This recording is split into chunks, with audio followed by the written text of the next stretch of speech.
I already mucked something up. Hold on. Okay, there we go.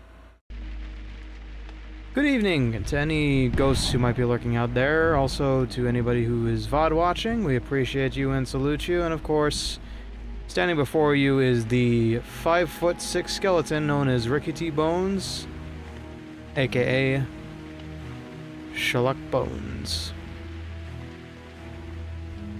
Ah. None of my hotkeys will work in this program. Excellent. Okay. So yeah. I will be a stiff piece of cardboard for this stream, but the proper introduction is in order. For those who may not know me, I am Ricky T. Bones, Detective Ricky T. Bones, of the Gehenna Police Department. And we are amidst our month of mystery. Every stream this month, we will be solving crimes left, right, and center. Hopefully we get this one done in a single stream, but no promises. Sherlock Holmes Crimes and Punishments has been known to go long, but it should be a fun time. Expect intrigue, and I probably should have put a graphic content warning. There will be a homicide case, and it will be full of red sticky stuff, so if you faint easily at the sight of blood, you've come to the wrong stream. I know, being a skeleton, I'm bloodless, but still. Anyway. So yeah. It's a quiet night. Quiet day. Got a lot of stuff going on, but we are going to stream our troubles away. Trust me. It's better than an alternative. Okay. Now, I got nothing to announce, I think. No, I do actually got something to announce. More so for anybody watching the VOD, I guess. I have finally put together a music video just for Grim Noir. And, whoa.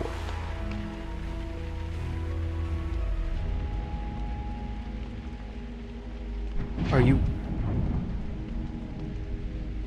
OBS? YouTube. Okay, we had a major drop there for a second. Whoops. Let's hope YouTube plays nice tonight, because I don't want to have to destroy another stream amidst all the carnage these days. Anyway, all I said was, in case it was missed, there is an MV coming out for Grim Noir, my waiting screen BGM.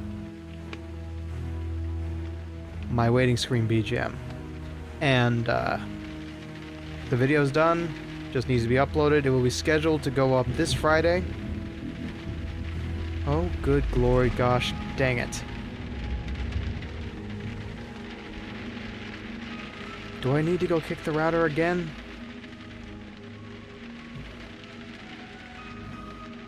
Alright, if this dropped frames exceeds 5,000, then I know this stream might be done for.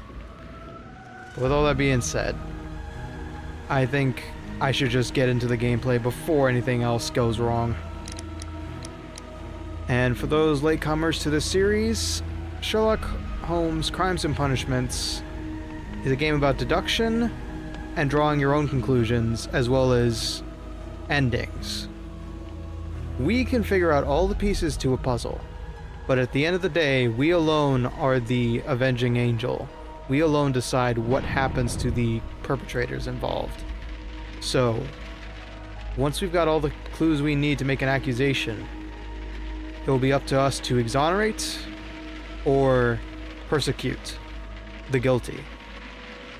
Whether or not it's the correct guilty remains to be seen.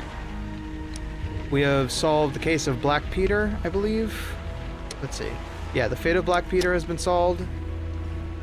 The riddle on the rails has been solved. A ghost train turned out to be a scheme.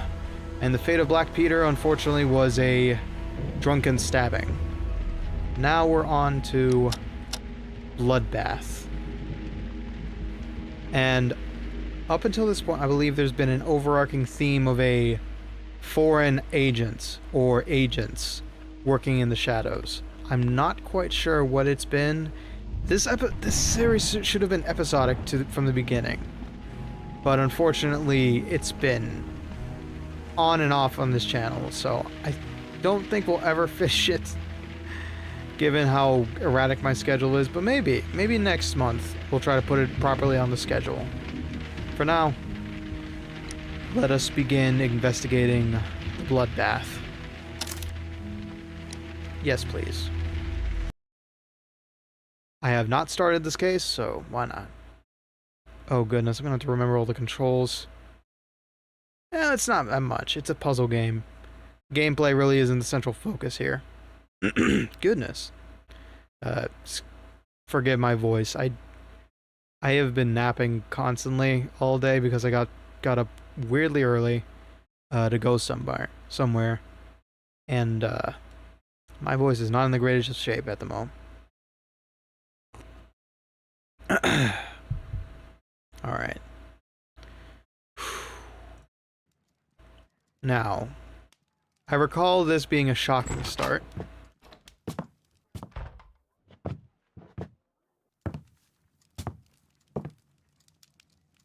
Oh dear. Holmes, what happened? I feel deathly. Holmes. And you look it. Let me examine you. Please don't tell me that you've returned to your old habits. Let's have a look at him, Doctor. Oh boy. Let's see here. The pupil is dilated.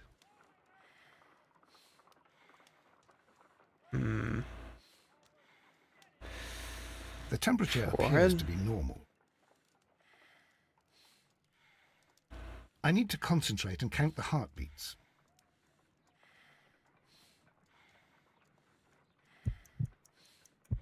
2, 3, 4, 5, 6, 7, 8. A weak pulse. Yeah. Around 50 beats per minute. Yeah, I was gonna say something like that. I think you're supposed to do it for 15. At least that's what I remember. But and then you're dying, times 4. Holmes. Your pulse rate is dropping. We need to get you to the hospital immediately. The antidote. Give it to me. Oh The God! antidote? Are you? You mean that you're poisoned?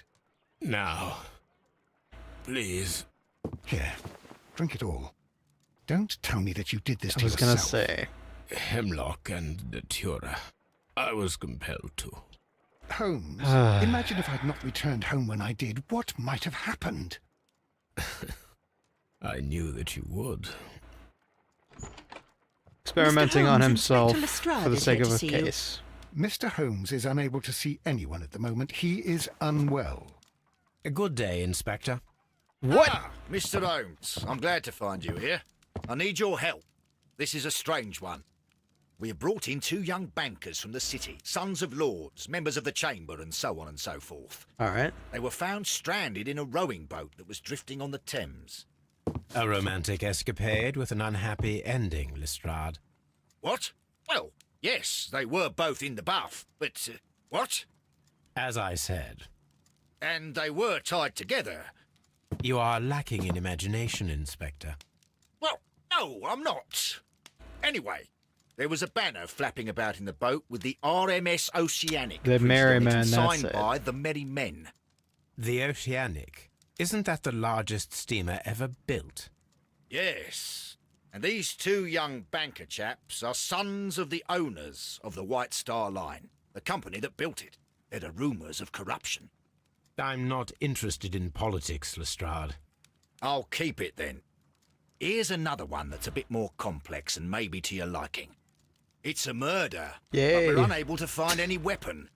We haven't touched anything. It's at the Roman Baths in Strand Lane. A murder, a vanishing weapon, the Roman baths. That's for us. Watson, fetch your hat. You're a little too eager to be investigating a murder, but okay.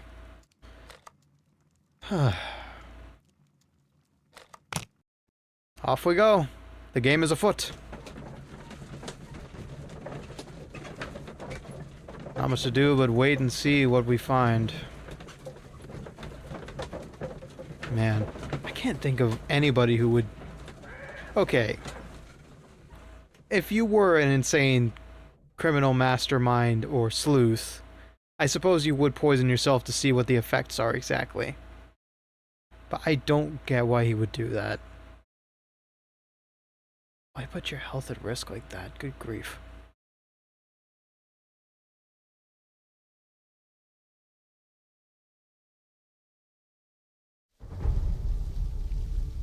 Here we are. It was supposed to be a peaceful place. Supposedly relaxing, now the site of a murder. Beautiful place. With a dreadful murder. The body of Sir Rodney Hey, Redcliffe Flash, is welcome still in on the in. steam room. We're barely just It has not started. been touched, per your usual instructions, Mr. Holmes. I shall be waiting for you here, but please hurry. Alright. We just got on the scene. There has been a murder at a Roman bathhouse. The weapon of choice has gone missing, so we've got an incomplete scenario here. We don't have motive, we don't have suspects, we don't have anything. Alls we know is that somebody's dead, and we're gonna find out who got him. Gotcha. Roman bathhouse murder. Weapons gone. Put it on the front page. Alright, let's start with our suspects, please. Are you able to identify the men who were with the victim in the steam room? Yes. The manager of the bath, Sir Gregory Pitkin, Mm-hmm. a lad from the city council, Garrow, and an archaeologist by the name of Blinkhorn. I think the plump one, Garrow, did it. He doesn't seem right in the head. Well, we shall see. That's interesting. Alright, what kind of weapon was used? Do you have any ideas? You found no murder weapon? No, and that's why I called you. All three witnesses and the victim were locked in when the murder occurred, and they remained so until we Very got much here. so, Flash. We even had to pick the lock to enter. I see.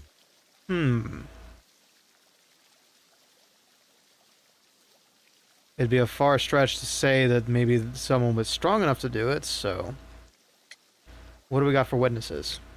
Was there anyone else here, apart from those gentlemen in the steam room? Yes, a Mr. Phillips. He was the one who called the police. He'll be able to give you more details. Yeah. Who did it with what in the bathhouse? That is a fine question we're asking here. Alright, Mr. Phillips, how do you do? Good day to you, Mr. Phillips. My name is Sherlock Holmes, and this is my colleague, Dr. Watson. Would you be so kind as to answer our questions? Certainly, sir.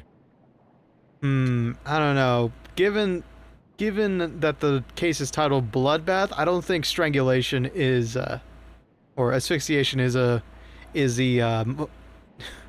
what's the word I'm looking for? Cause of death here. But, missed opportunity, yeah. How you doing, Flash? Enjoying your Tuesday evening? Let me have a quick look at this gentleman here. Okay. Light wrinkles. Starch collar. And very... Okay. Okay.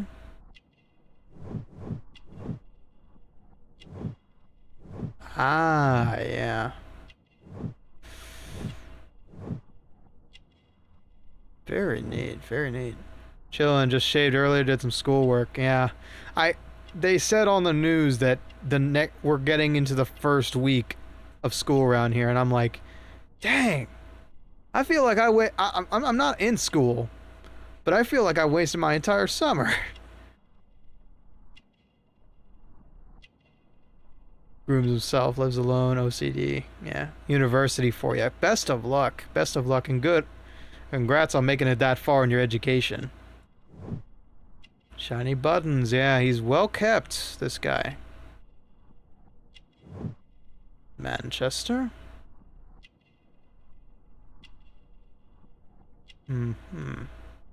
Hello, what do we got here? Telegram sent today.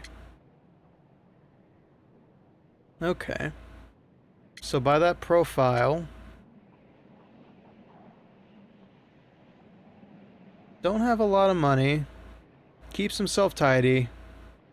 This is probably his best paying job, if he has any others. And he's dedicated. Look at that 9 o'clock shadow. Tell us what happened, okay, good sir. Please tell us the chain of events from the start of your day. Everything that you can remember.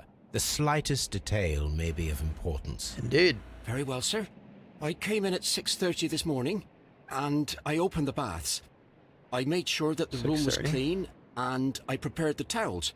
The brazier was still burning. Torch. There was a fire burning all night. Yes, Sir Gregory ordered me to light the brazier yesterday. It takes some time until the room is fully Ah, heated. The gentlemen okay. had a meeting at 9 o'clock this morning. So it was a They wanted sauna. everything to be perfect. They'd been in the steam room for 20 minutes when I suddenly heard shouting. I ran to the 9 door, a.m., but it was 20 closed. minutes. I couldn't open it. So I ran out to the street to call for the police. One constable came up, and then there were others, and they picked the lock. This will happen Then within 30 Inspector minutes. Lestrade came along, and he told us that nothing should be touched. Y'all get anybody else around here? Did you receive any other visitors this morning? No one. Until these gentlemen arrived. Sir Gregory was the first. And then, while we were discussing work details, Sir Rodney and Mr. Blinkhorn arrived, and Mr. Garrow followed. What happened after that? I waited until they'd all entered the steam room, then I returned to the hall. The changing room door was open, so I should hear if they needed anything. You would have heard if someone had entered or left the steam room. Certainly, sir. These doors make a lot of noise.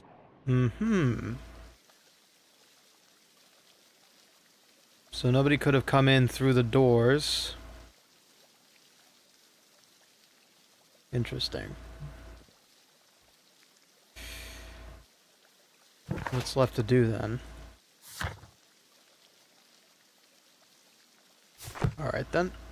Then I suppose we'd better make our way to the crime scene. If we know which door it is. Frigitarium? Wait, what? Frigidarium.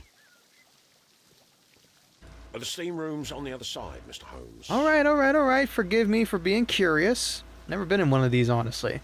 I've been in one that used to be a bathhouse, actually. But I've never been in a, in like a sauna or anything. Never really had a thing for spas. Or the money, for that matter. The heck was that?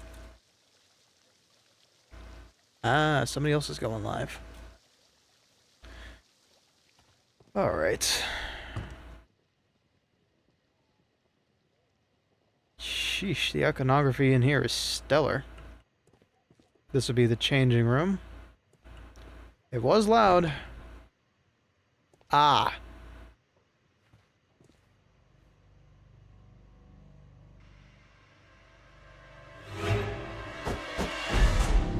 Oh. Good Lord, Holmes. Ah, death with a peculiarly Roman piquancy.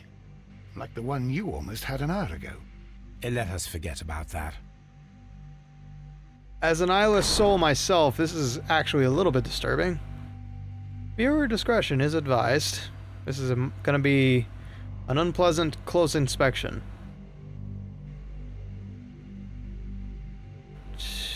There was only one hit from the weapon. It pierced the right eye straight through to the brain. Death would have been instantaneous. Right through the brain. It had to be a needle point then, or some kind of blade. Some dirt or earth. I'll take a sample. Look, Watson. He was wearing a ring. He very likely removed it before the steam session. I see. Well, the death is very recent. Between 30 minutes to 1 hour ago. Yeah, the blood looks about right too. The wound should not have bled so profusely. This pool is rather large.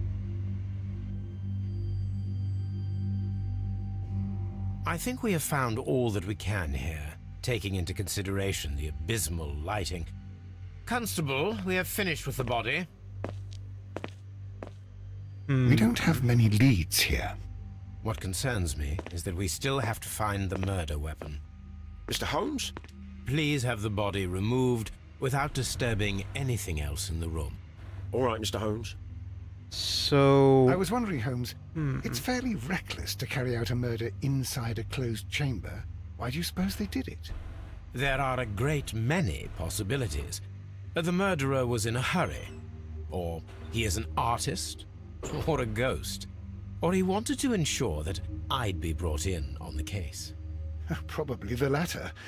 You are ridiculous. Do you know that? I actually have watched a little bit of Sherlock Holmes in the 22nd Century. My older brother liked to watch it every now and again. I think I saw it back in the day on Sunday morning TV. I never really had the chance to get into it though. It looks silly, like cheesy kind of retelling of all that stuff, of all the Arthur Conan Doyle mysteries. And the art style is stellar. Like, it's really, really guerrilla stuff, but it's really eye-catching. One of these days I'll get around to watching more of it, but I don't have a really good source. But I definitely didn't grow up with it, but I know about it. Closer look at the red sticky stuff. I should check this blood sample at Baker Street. Ew. Alright, we're just gonna take a bit more. That much blood does seem odd to just come out of an eye socket. Maybe it's not just his.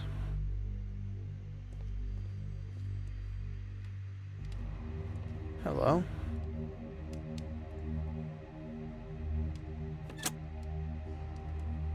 Ah. With the steam on, I'm unable to see even a few feet away.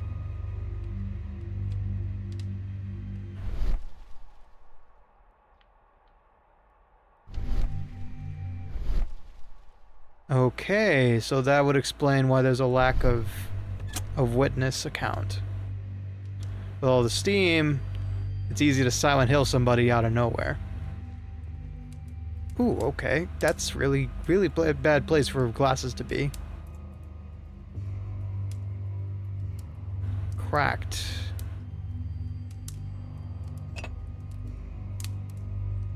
One lens is cracked, probably due to the temperature of the brazier. So these were left there by accident. These lenses are for myopia. The wearer is short-sighted.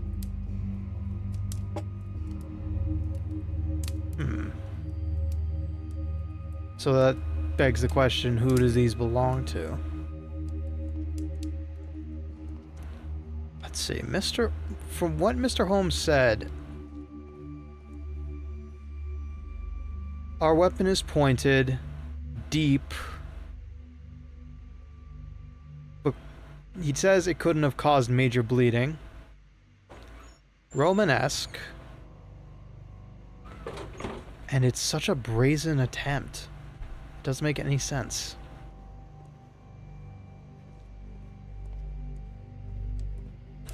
Not much else I can find around here, so I guess we should gather some testimonials before we continue. Let's start with you, Mr. Garrow. Was it Mr. Blinkhorn and Mr. Pitkin are guests here, so Mr. Hello.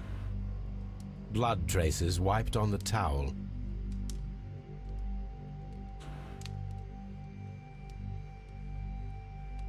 Alright, you were immediately called into suspicion.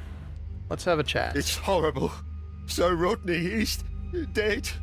Can't we speak about it somewhere else? I'm in shock. I don't want to talk. It's horrible. I can't talk at the moment.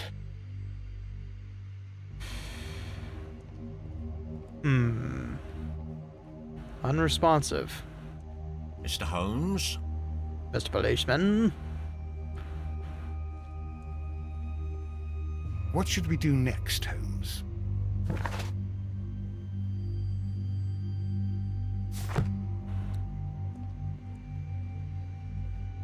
There's not much else to say.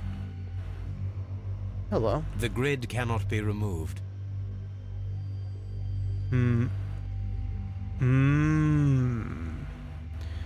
That's an interesting idea.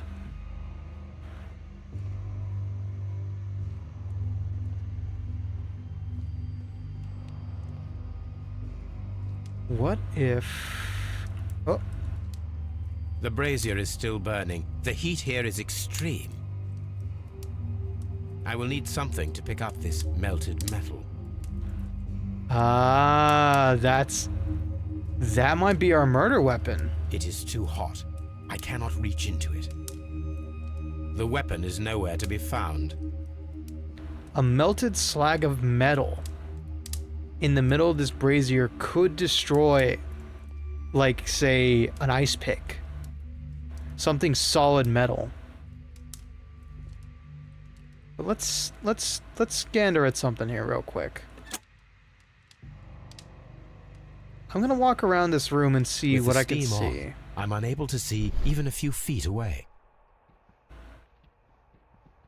If there's anything of note.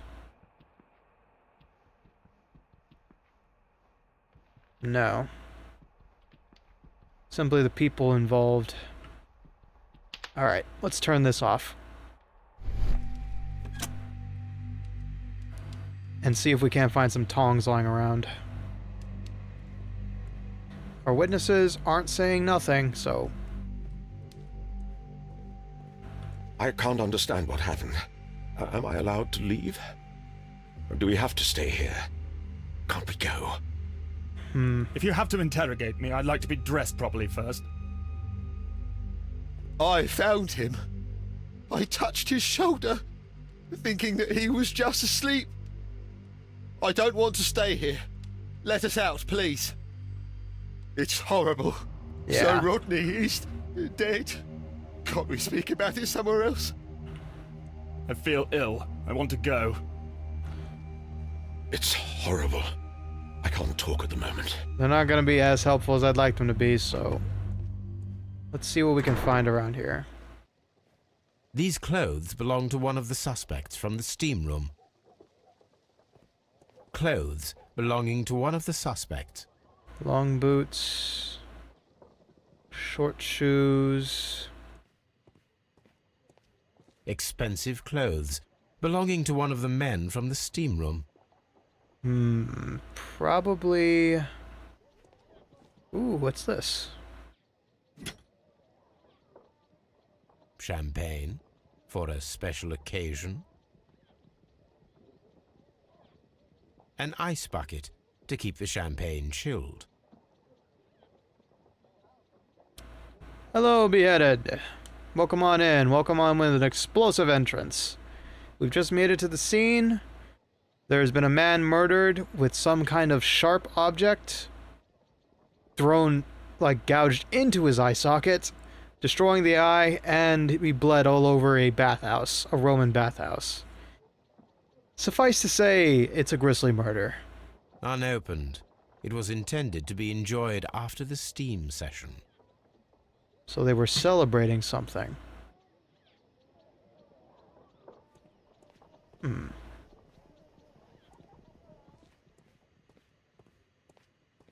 This was a meeting of some kind.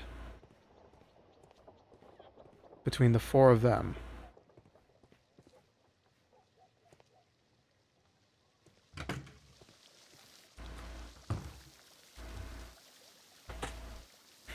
Mr. Holmes, I should like to take the suspects to the yard. You can interrogate them there. Any objections? Jeez. When ZZ Top said, "'Cause every girl crazy about a sharp-dressed man, they meant a sharp man dressed sharply. Not a dressed man is now impaled on something sharp." Yeah.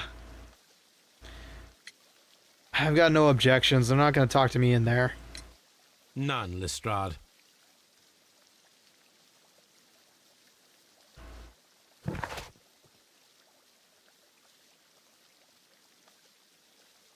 Belongs to the victims are ready to be examined at Scotland Yard. Excellent. One more talk, Mr. Phillips. Is there anything I don't know about you? Who brought the champagne? There is a bottle of champagne on ice in the changing room. Do you have any idea who left it there? There is? Are you quite certain? I didn't pay any attention. Do you believe that it's important? Well, every detail is. He didn't pay attention, which is interesting. Now, let's see if we can't find some tongs. Ah, exactly what we need. I will need these tongs. Tools used by archaeologists in their research. I didn't notice it until now to the top-down perspective of the camera, but Sherlock looks like a fusing every single Doctor in Doctor Who. Yeah, kinda. Kinda, yeah. He definitely has, like, some Tennant features. He's got a bit of Peter Cushing going on as well. Very gaunt face, but then again... Ooh, my oh me. I wonder if any of these artifacts are real. Judging by that, I'd say yes. Archaeological findings. Old clay pots with numbers inscribed upon them. What's this? Metal plate, besides its archaeological interest, appears to be a part of something larger. At the present moment, I am unable to determine exactly what that might be.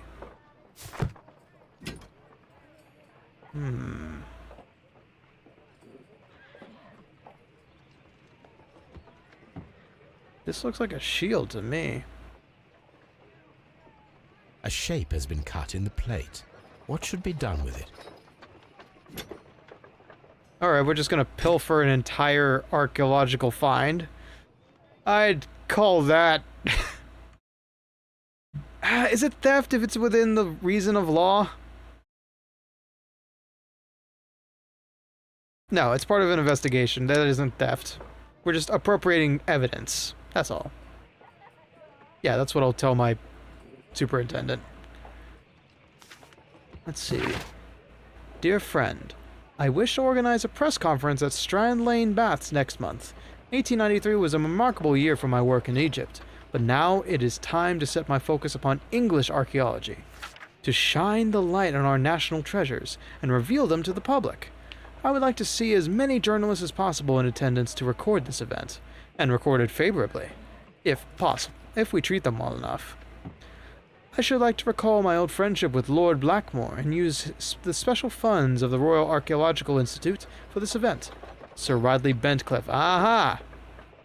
So this was a pitch. That explains the champagne. He's trying to butter up Mr. Blackmore. Ah, and now we know whose spectacles those were. Let's see. Random clipping. There are few among us who could claim any degree of unfamiliarity. You did? Oh, good God. It's been a couple of my times, so I'm sure this tops it. There are few among us who could claim any degree of unfamiliarity with the name Sir Rodney Bentcliffe. He is a gentleman who possesses the wealth, notoriety, and vigor to well match the finest of his ilk abound in England. His intellect is equal to his charms, as has oft been declared by the young ladies of European aristocracy. He holds powerful connections within the Lord's Chamber, and carries an influence in the political world. There are those who would call him unforgiving, authoritarian. We should rather say that Sir Rodney is determined and ambitious. His presence at any archaeological site can only mean success for all concerned.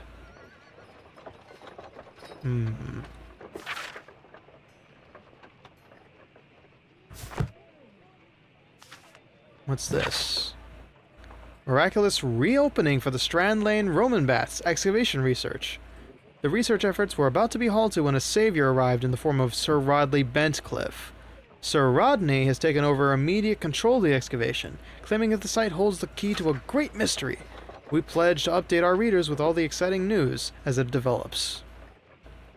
Okay, so now Sir Rodney is in question, because he owns these bathhouses.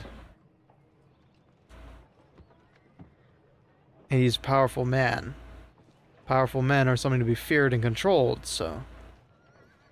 I was talking with another stream about how the bands we liked. I tell you, our taste was almost down to a T. The Doors, ZZ Top, Iron Maiden, Rush, the works. Sounds like a match made in hell. Oh, good evening, Dahlia. Welcome on in. I hope you're alive somewhat. Archaeological findings. Old clay pots with numbers inscribed upon them.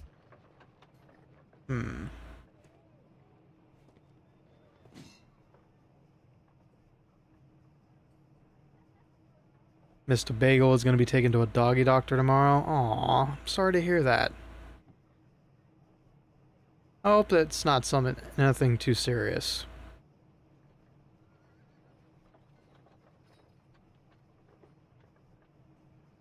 What's this? We talking about Bobo or a different dog you all got around there? Photo negatives. Glass plate negatives. A remarkable method for recording ancient civilizations.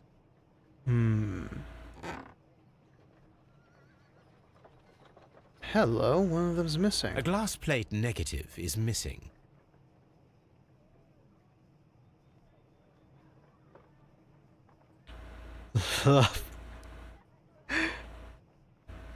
Love me like a reptile? Okay, that's actually one I've never heard of. Just need to be popped in a sterile environment. Ah. Oh, damn. That's rough. Poor Bobo. He'll be fine, but that's gonna suck. That's gonna suck and gonna take a while to heal. Poor guy. Be sure to give him lots of treats afterwards. You hadn't heard of that song before. Come to think of it, I hadn't realized I didn't actually know what band it was. Oh no! Let's see. Love Me Like a Reptile is a Motorhead song. That sounds about right. Yeah. Whoops. Wrong band, wrong era. Oh.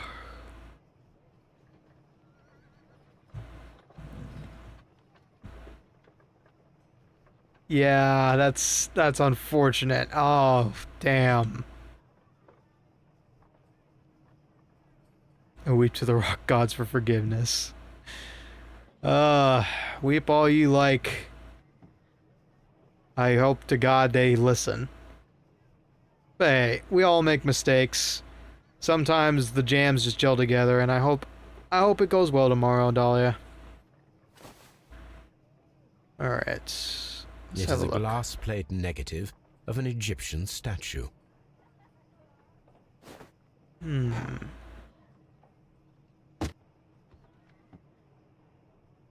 So this is of evidence. Stuff he's found. Recordings.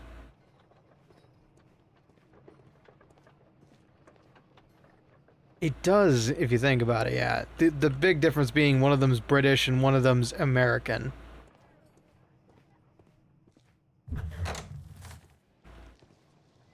I don't know if I'd say they sound all that familiar, but I do get that they kind of have the same vibe.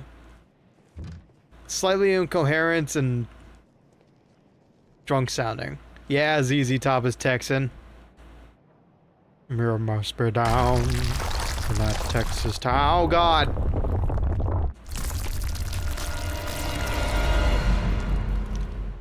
Oh, My great. God, are you all right? I wonder how this could have happened. Yes, it is somewhat treacherous. Fortunately, I am unscathed. To where does this corridor lead? To the frigidarium, the coal room. Barely unscathed and by a very small margin. And treacherous is an understatement. That's what it seems like, yeah. I don't know if that is what it is. This is a very old structure. Methinks maybe this place should have been condemned. Those stones weigh tons. We won't move them. It does not matter. If our investigation requires it, we shall ask for them to be removed.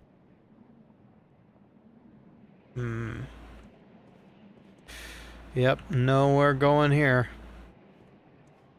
I'm always wondering what's on your mind, Holmes. Quite a lot, Watson. Quite a lot. Well, let's go retrieve that slag, that melted slag we found in the Brazier. Brazier? Brazier.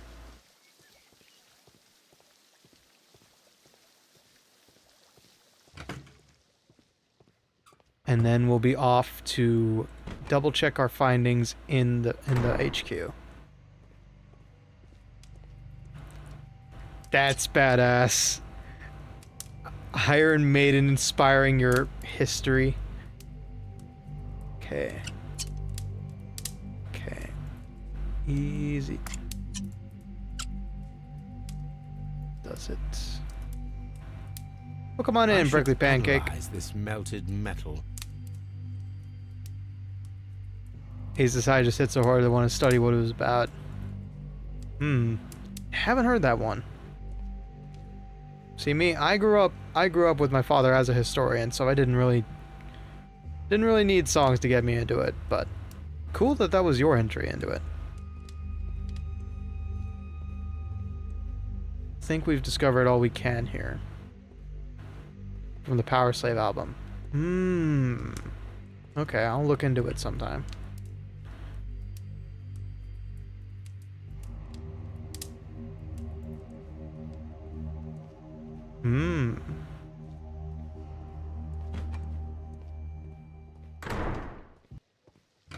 Okay. I think we've gathered all the evidence we can. Always check the trash bins. These baths are becoming sinister. I believe the Frigidarium is all we had left, so... Exitus. Let's go ahead and head to Baker Street first. See if we can analyze some of the samples we've collected.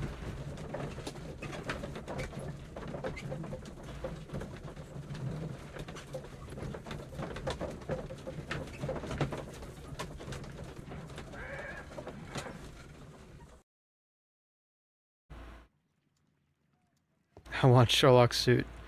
Me too. It's a nice... Well, it's clearly... What is the word I'm looking for? Wingtip collar. It's an old-fashioned style way of wearing a shirt. Nice black tie. A brown waistcoat. Gold even, maybe. A long... No, it's a two-piece brown suit. It's a very nice look. And... I can't see, actually, if it's single or double vented. Probably zero, actually. Just a single piece. Alright. First, the dirt. Oh, doing as well as I can be. I am sleep deprived. There's been some fun stuff going on IRL, and, I will warn y'all now, there may be some cancellations because of it. I won't go too much into detail yet, but... shit ain't great. But I'm hanging in there just fine. Had a decent day out with the family.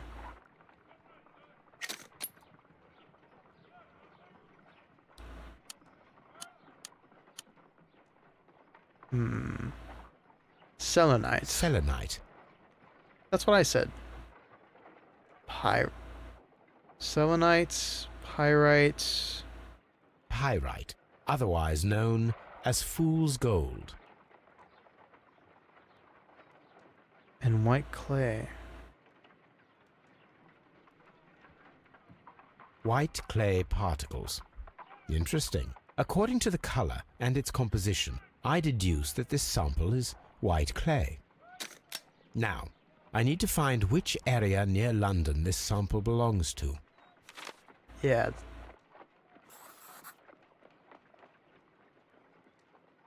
Only in one spot. The sample of dirt belongs to the White London clay region, located near the city of St. Albans.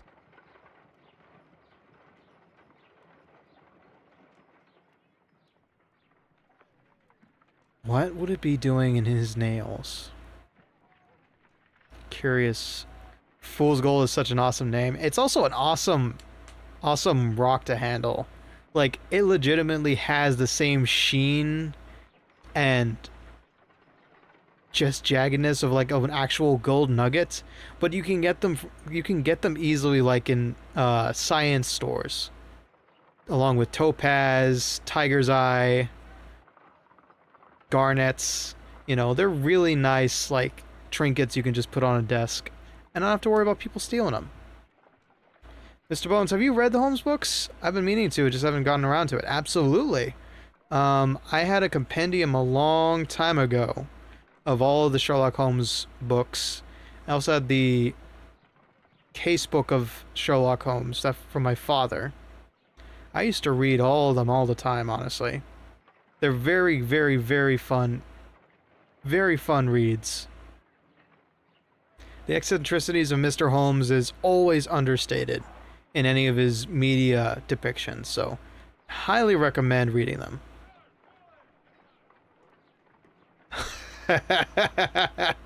Oh god, if only they existed in the same timeline. Maybe like, is there a first book to start with? Ooh, okay. There is. You'd have to do some research, but I can't name it off the top of my head. There were various compilations of Sir Arthur Conan Doyle's works. But there is some that are like 3 stories in one book that I would recommend looking into, like the casebook of Dr. Sherlock Holmes. Sherlock Holmes Returns, I think, is another one. If I had to make a recommendation of like one story I would recommend, the most popular one out there is Hound of the Baskervilles. And it's a nice little isolated chateau mystery. Chateau whodunit. And it's got a bit of supernatural to pique your interest as well. So yeah, there's definitely a bunch of good options, but it's a heavy read. It's a heavy read, so be ready for it to have almost 0 pictures most of the time. But yeah, Sherlock Holmes is always available at your local library, I can assure you of that. Alright, on to the blood. Let us analyze this blood sample. Is it human? This blood has not coagulated well. It seems very liquid. That is strange. Let us see what is inside it. Hydrogen peroxide will bring any foreign matter to the surface. Not coagulated. I must take a pipette and place several drops of hydrogen peroxide. I must take a pipette... Okay, thank you. Thank you, Mr. Holmes.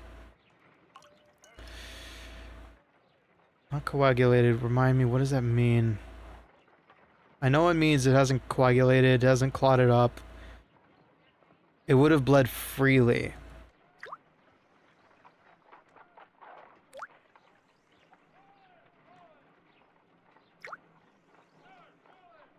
Water. This blood is heavily diluted with water. Yeah, I was gonna say, it's too watery. Would that be because of the sauna, or would that be because somebody was trying to wash their hand off? A mixture of blood and water out of a wound.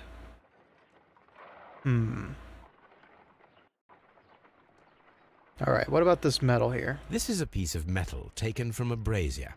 It appears to be silver, but I need to be sure.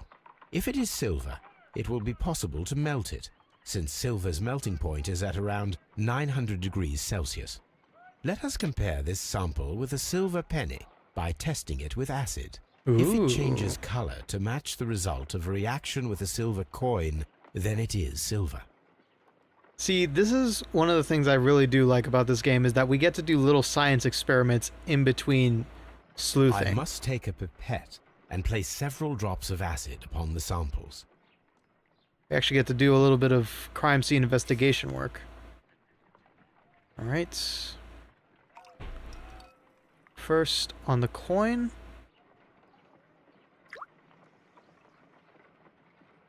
And then on the metal. They match, it's silver. The reaction is the same red stain. It is silver. Britannia silver quality. So, what would a lump of silver be doing in a brazier? Silver normally isn't a weapon type. More so... could be...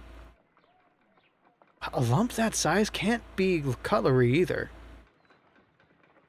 My analysis table. It is useful for my work. A lump of silver. Watery blood. Hello, On Toby. the sofa for the 3rd time today. Well, don't be surprised if Watson sits on you again. A lump of silver. Watery blood. And London clay. Interesting.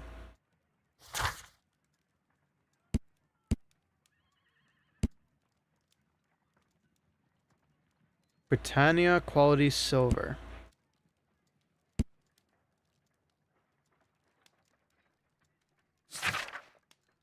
Well, if it's Britannia quality silver, maybe it was an artifact.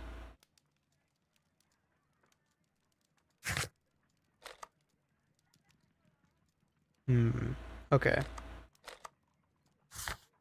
Search the crime scene in the area of the Strand Lane baths. Should I go back once over? Nah, let's go ahead and have a quick chat with our new guests. After a quickly double check our name. Okay. 1893. Bentcliffe's mummy. The great excavation in Ausan has taken over 3 years. Sir Rodney Bentcliffe directed the archaeological work.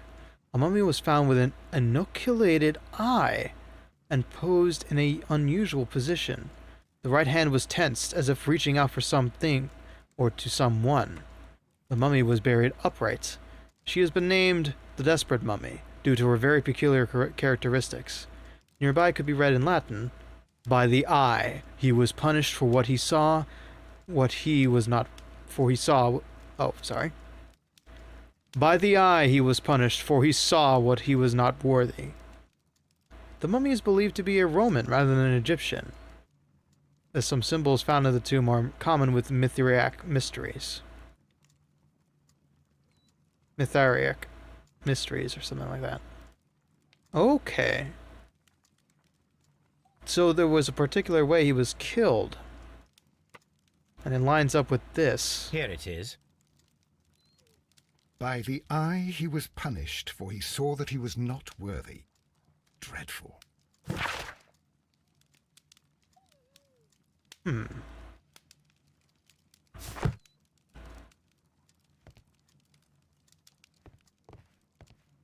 Alright, all things interesting. What's this? Oh, another letter.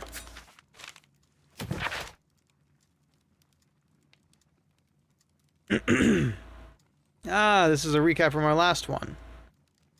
Power of the Empire is growing stronger day by day. As of yesterday, the Mexican consortium Caracal began serving the cause of the British Empire. This arrangement is undeniably profitable for London and England overall, and is a great achievement for our exceptional diplomatic and political community. In other news, a train has mysteriously disappeared en route to Evesham railway station. Seems, Mycroft put our last time's work to good use. Joy. Alright. Scotland Yard. Let's have a chat.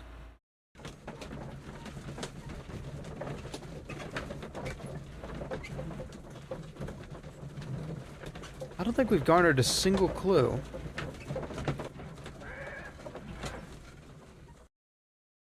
But let's check our deduction while we've got a chance.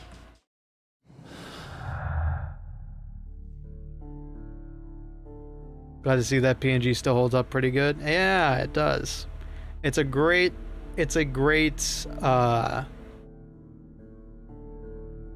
backup.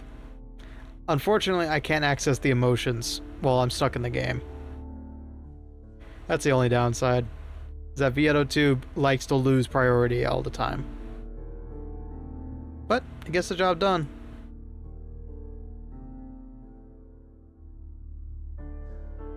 Yep. That's what I thought.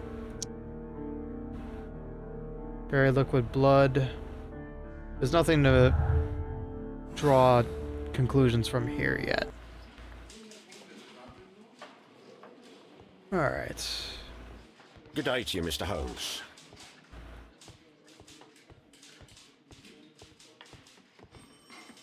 Let's check the evidence room first.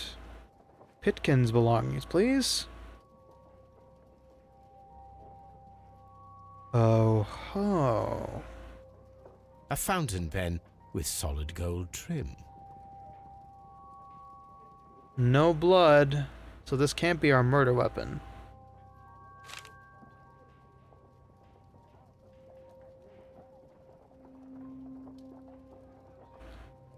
So Gregory Pitkin is the manager. Sir Gregory Pitkin's visiting card. Right? Am I not reading that wrong? Manager Roman Bath, yes. An embroidered silk handkerchief.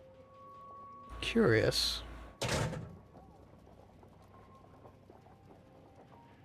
And Mr. Guro's belongings? Hello. A file with herbs. Do you know what it is, my dear fellow? It's the St. John's wort flower, Holmes. It's commonly used as a drug against melancholia. However, an overdosage might lead to a rash or even hallucinations. An intentional one or a dangerous dosage? I don't think it could be used for recreation. When Garrow found Sir Rodney dead, he wiped the blood upon himself. Still bright red.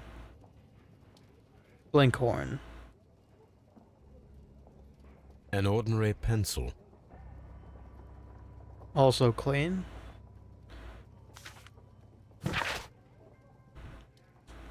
Sir Gregory Pitkin, manager. To Mr. Blinkhorn. Dear Sir, the interests that I represent require the situation at the baths to be changed for the better. At the present, the frigidarium excavations remain under your direction, and yet the works have not progressed. You have failed to find anything of value, and we are unable to make the frigidarium accessible to the public. The frigidarium is a valuable asset in the recreation of the Roman bath experience. I urge you to complete your work within the next 2 months.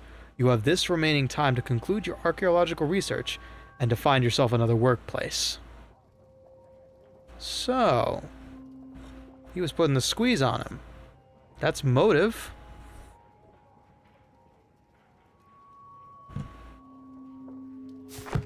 Sir Bencliffe would have had a reason to kill him, but if he dies, then he also loses his...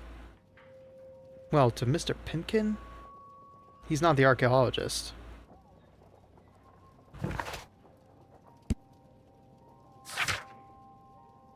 To Mr. Blinkhorn. Okay. Bencliffe is our archaeologist. There's the ring. Was most likely the one that Sir Rodney wore. He removed it before entering the steam room. Hello? I see the join. This ring was repaired, and quite badly too, with silver. Interesting. With silver, huh? Nothing else remarkable about it. Oh, wait, hold on. An Egyptian symbol. It is a very old jewel. Why on earth would they wear such a ring? A very pertinent question. Perhaps of Egyptian descent. Okay, you'll be taking him. Oh, okay. You got the day off tomorrow then?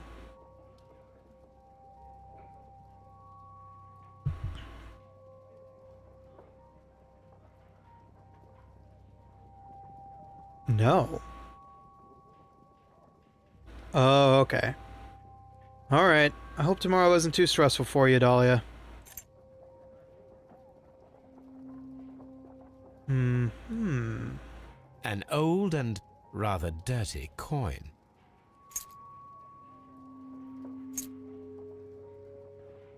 A hand-drawn map. But of what? And a notebook. Rodney Bentcliffe's notebook. It may contain something of interest. Hello. The last pages were torn out. We must find a way of retrieving Sir Rodney's last lines. Watson, please prevent anyone from entering the room. But first, fetch me a pencil. To begin with, Gonna do a few an strokes of old the pencil trick. will be enough. I don't want to damage the traces.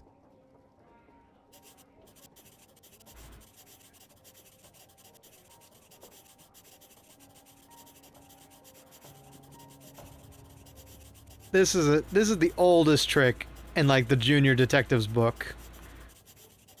Even if they've torn out the pages and it's the only one, you can still reveal the markings, the dents, with some light graphite pencil. Now, if only it didn't take so long. Okay, it's only this section.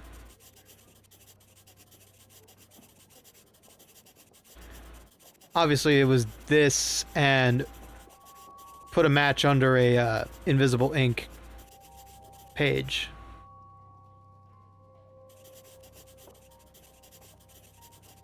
Okay, what else do I need to reveal?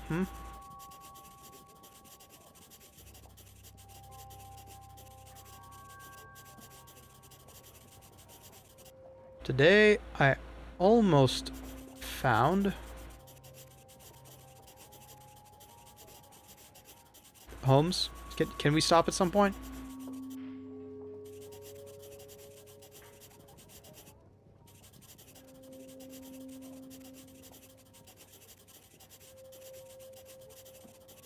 Do I really have to fill out this entire thing, Holmes? Okay. And then to gently smudge the leftover pencil marks with a handkerchief. I'm sure that Watson won't mind if I use his.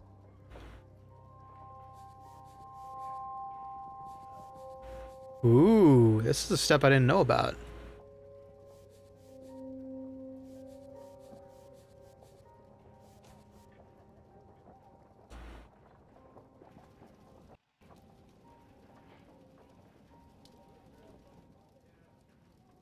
Mr. Holmes, the coroner...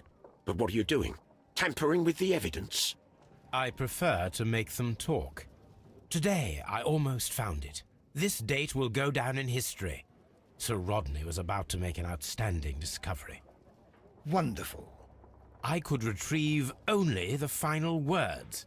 The rest of it is lost. Perhaps the autopsy will assist us in that matter. I'm not sure that I can allow you to inspect the body now. I am sure that you must, Constable. Well... Don't stop a genius when he's on a roll, amigo. Alright. Oh, grisly details abound. Sorry about this, y'all. Report from the coroner on subject Sir Rodney Bentcliffe, age 63. The right eyeball has been burst, pierced to the hilt by a curved blade knife. The blade cut through the orbit of the frontal bone, ripping a part of the frontal lobe and the corpus callosum, which, after completing its trajectory into the cerebellum, caused hemorrhagic lesions. All of these injuries led directly to the death of the individual. At the upper right lobe of the right lung, there is an old injury filled with an amount of mucus and insulated debris that may correspond to a chronic infection by elements likely inhaled in a burial chamber, a decaying mummy, for example, or a dried and decomposing fruit product intended to accompany the deceased into their grave. The remainder of the body does not appear to have been damaged. So a curved blade pierced through the eye socket into his brain and has not been found.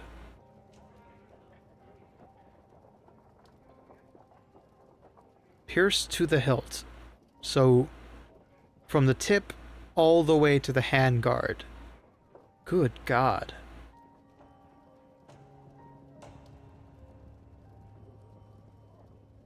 whoever murdered him used an exotic weapon and was fully intent on premeditated murder, possibly revenge. Whew, this thing just keeps getting gristlier and gristlier. I think it's time we had a chat.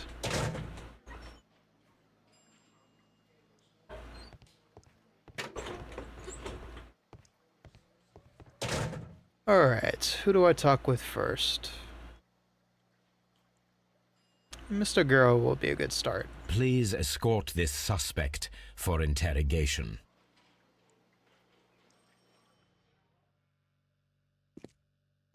A good day to you.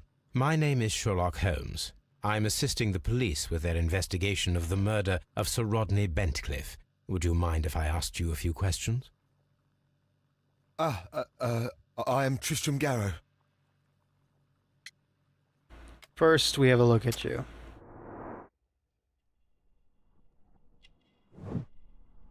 Badly shaven. Eye bags. Yes, Mr. Guro, I believe, is the owner.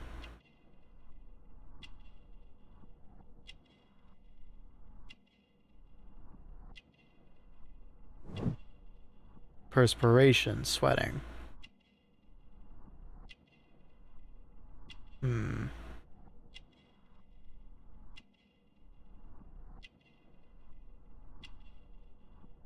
Hello? Nope. Dirty clothes. A protective amulet. I smell the curse of Tutankhamun afoot. Yeah, that's true. It is kind of a hot day, isn't it? And they just came from a sauna, so. What is your occupation? I am a counsellor at the district chamber. My mistake. And what were you doing at the baths? Well, I follow the researches. I am interested in archaeology. You follow them? Yes. So many things happened and we need to know. Or perhaps it's better hidden. I beg your pardon, Mr. Garrow. I meant nothing by that. I apologise. Intriguing.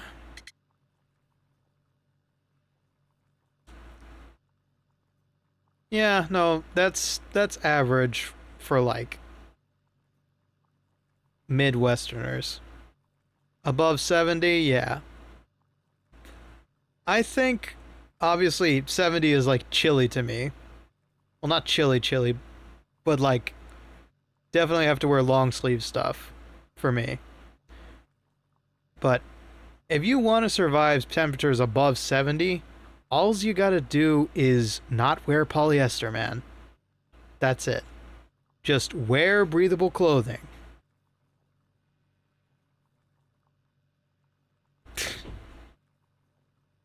Oh, and one more thing. You can't wear tight clothing either. That's the other trick. But that's also a lot of fashion. Yeah, I know. I know it's your work uniform. It's a lot of people's work uniforms and it's disgusting. Okay. Sir Rodney, what can you tell me about What him? was it like to work with Sir Rodney? It was like working with a genius. He was a hard man, but then you know this world is hard. There are always people who want to steal from you. And he trusted me, but oh. Are you feeling unwell? Oh, I'm sorry. It is I. I remember. Oh, I feel so sorry. Do you need anything? I feel bad. I hear. No, nothing. I'm better now. What on earth is his problem? Alright, give me the details of what happened exactly. Please try to recall what you saw today. The room was so so hot I had to remove my glasses. I was not feeling so very Ah, well. those spectacles in there. belong to him. But you found the body. I saw the knife, you know, flying through the air. I saw the blood. I tried to escape. I don't remember. Saw the knife. What did it look like? Everything was as if in a nightmare. It all happened so fast. The knife was shining like gold.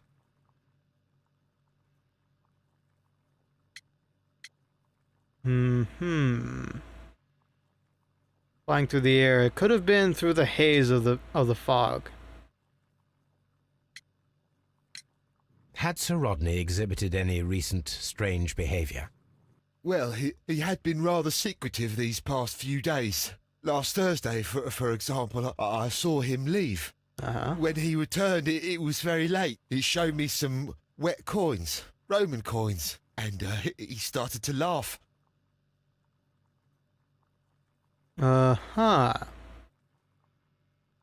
Wet coins. Perhaps in the frigidarium? Let's talk about that ring you had. His ring? Oh, it should be destroyed. Why do you say that? It is a cursed ring, digging dark secrets. Really? It is after me now. I know it. I shouldn't have worked on it in the workshop. It's too late now. Good lord, this man has seen too much. This is the coin that he showed me. It is from the 3rd century. It must be very rare. No, I don't know. Alright, let's talk about this vial. Thank you. Thank you. This will help me to calm down. Do be careful with the dosage. I will. Oh. I mean it. So this is our experimenter.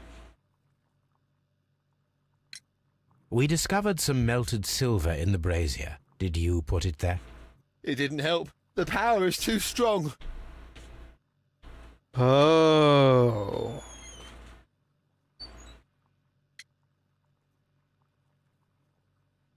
I don't get it. No, I don't get it. It was supposed to ward off a curse? Did you place the bottle of champagne in the changing room? What? No. Garrow appears to be rather mentally disturbed. Either that or he is a good actor.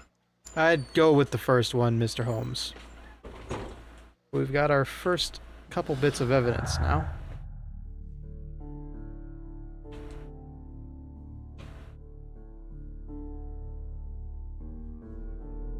Very liquid blood.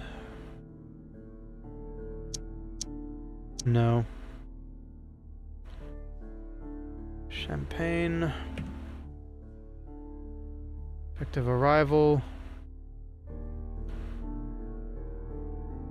Broken glasses inside the brazier. An item of silver has been recently melted in the brazier. Possible silver weapon, yeah.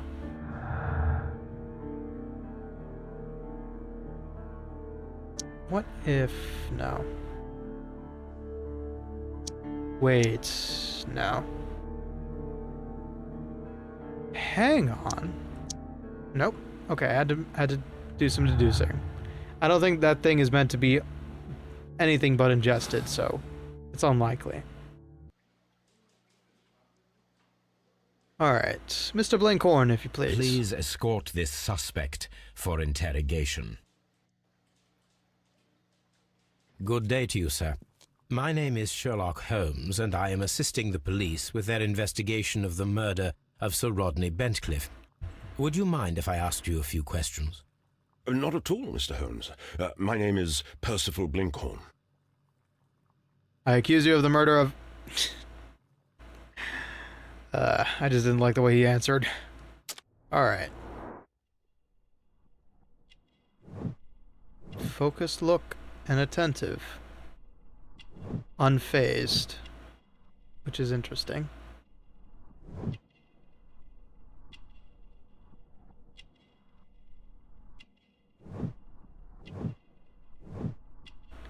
Not wealthy in the slightest, I suppose not.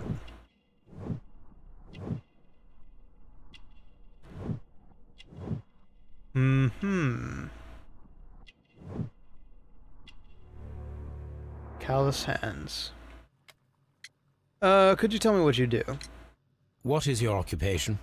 I'm an archaeologist, specializing in the Roman period. Ah. I'm working on several excavation sites at present, including the baths at Strand Lane. Can you tell me more about the baths? Well, we're hoping to retrieve a great many interesting artifacts from the site, and to list any items of value before their eventual restoration and exhibition. I And see. has it been successful? It has, thanks to Sir Rodney.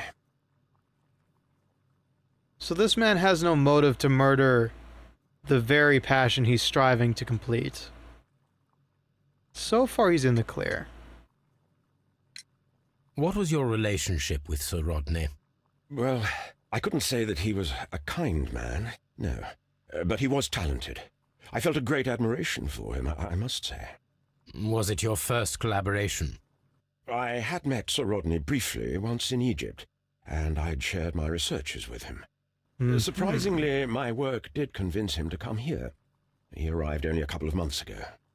Surprisingly? Well, Sir Rodney was a cold man, and so very secretive too. But I learned so much from him.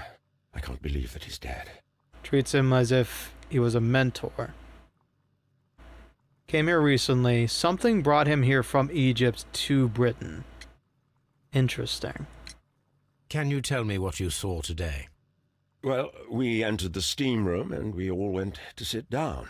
The steam was particularly dense, and I didn't see anything much further after that. I just heard Mr. Garrow shouting, but we all ran for the door and bumped into each other. I was very alarmed by this point. What did you do? Well, the door was stuck, and with all the steam, it was quite frightening. I was barely able to see my own feet. Garrow was covered in blood. Do you believe that Garrow killed Sir Rodney? Oh, no.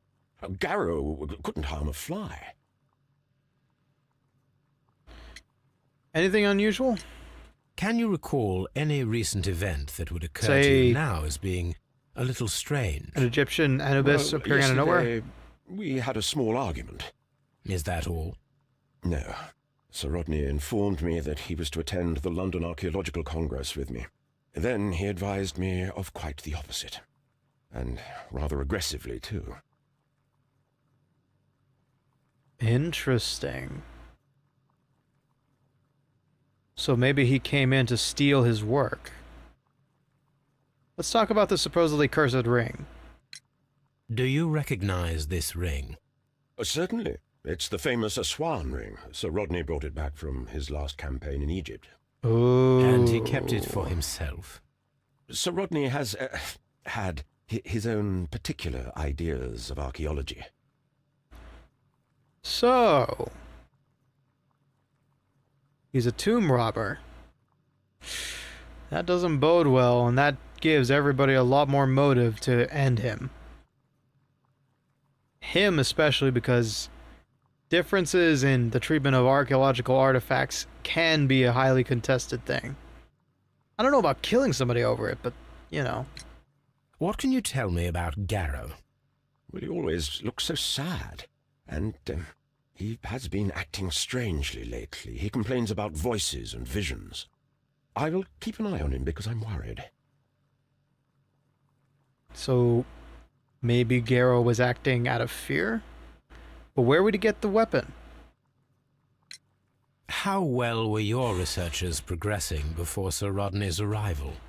Rather well. Hang on. I disagree with that statement because a certain somebody had your neck on the line.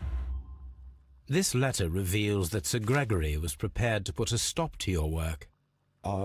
Yes. But since Sir Rodney's arrival, he had calmed down. He allowed us to work. I'm not sure what they agreed on. What will happen now that Sir Rodney is dead? Well, I haven't thought about that. But if it's needed, I will fight to defend Sir Rodney's expectations. Yeah, no, he's got zero reason to have killed him. he vouched for him, but then had to take him off the Congress. So he got him out of a sticky situation. Let's talk about the melted silver. We discovered some melted silver in the brazier. Did you put it there? No. Silver, you say? No, I don't know how it got there. So Garrow said he knew. Garrow said it was some sort of protection. Did you place the bottle of champagne in the changing room? No, I did not. Huh. So all that leaves is Mr. Pitkin. Celebrating the cause? Please escort this suspect for interrogation. It's with such venom. Good day to you, Sir Gregory. My name is Sherlock Holmes. I'm assisting the police you're with the their dandy. investigation of the murder that took place this morning. Would you mind answering a few questions? Tell me, Mr. Holmes, will I need to stay here for very much longer? Okay. Okay. Somebody wants to get out of Dodge.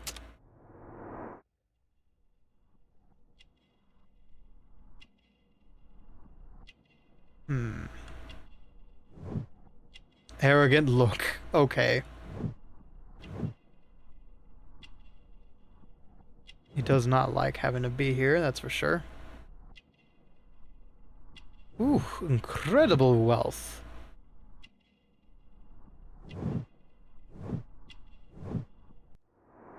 Dear goodness me, we've got ourselves quite the dandy in a murder case. Maybe you brought the champagne. You are the manager of the baths, is that correct? Yes, I'm passionate about archaeology. I wanted to restore the ruins. My ambition is to open the baths to the public. Living archaeology can be a profitable business, although now I'm not so sure. I see. When do you wish to begin using the baths? When the archaeological researches are over, I will be free to complete the restoration. It is the usual process. Usual? This sounds to me like you've been flipping archaeological sites left and right. What was your relationship with Sir Rodney Bentcliffe? You were not particularly close. He had an unpleasant temperament. Suspicious, authoritarian, unkind. People possessed by genius may be forgiven for their nature, but not by me. Was he obstructive? Not at all. Everything he did led us to greater success. He helped us increase the potential of the building. Not one of you wants him dead, at least by your account. What can you tell me about what happened? Please tell me what happened this morning. The test that we performed this morning was a success. The steam was working well. But then, of course, that awful murder. What did you see? The steam was too thick to see anything. But ask Garrow. He saw the body first.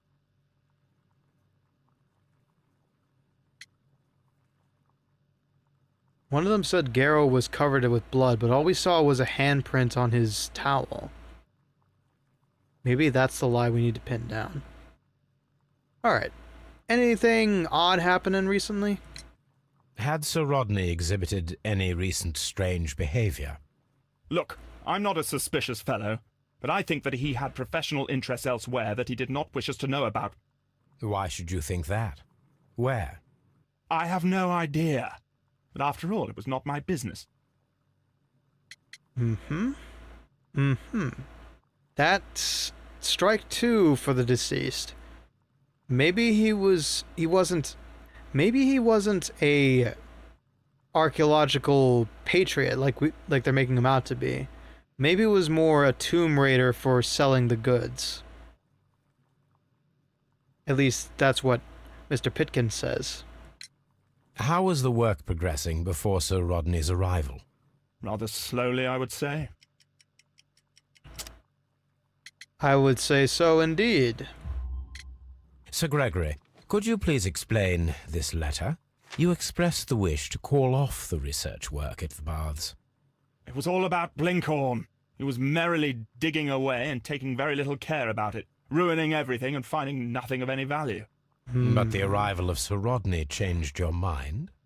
Sir Rodney's work was extremely promising, and it was good for the bath's publicity. So yes, I changed my mind. I see. So Blinkhorn is not a steady hand when it comes to archaeology. He's more of a shoot first, ask questions later about where this comes from in history.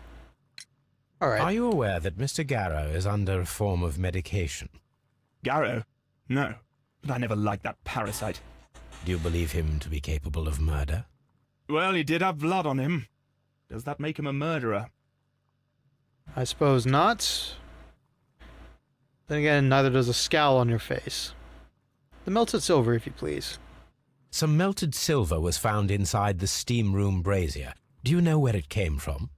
Silver? No. Only Garrow knew. And it was some sort of talisman. Did you bring a bottle of champagne to the baths? Absolutely not. Sir Rodney did, I think. So Sir Rodney wanted to celebrate what he had found. I see.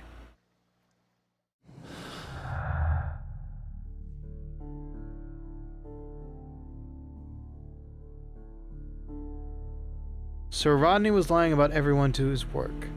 He was working alone and secretly. That would explain the stolen notes.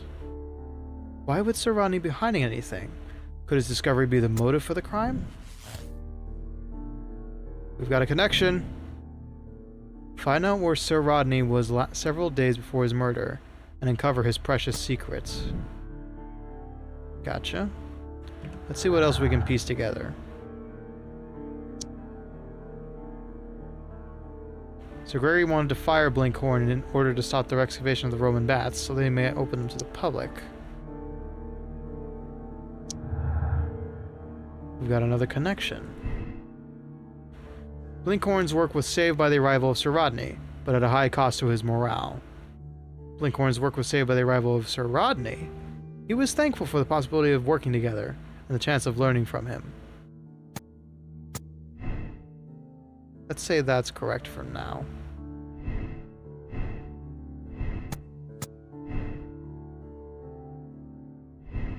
Neither of these are connections. Garrow's drug.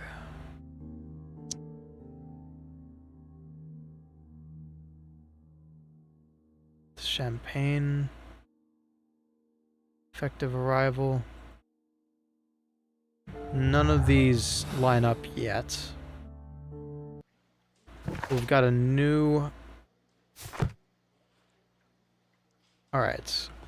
I'm trying to rest. I'm not sure that I can be helpful at the moment. We've done all the investigation we can. So now... Sir Rodney's body is ready for examination. Excellent. Alright, to the morgue. More up close and way too personal examinations. Thank you for covering all the nasty bits, game.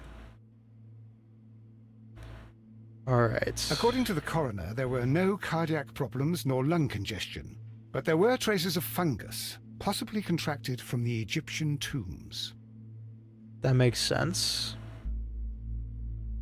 What's this? The coroner observed no stomach nor liver disease, if we're to accept that Sir Rodney was an occasional drinker and 63 years of age. Mm-hmm.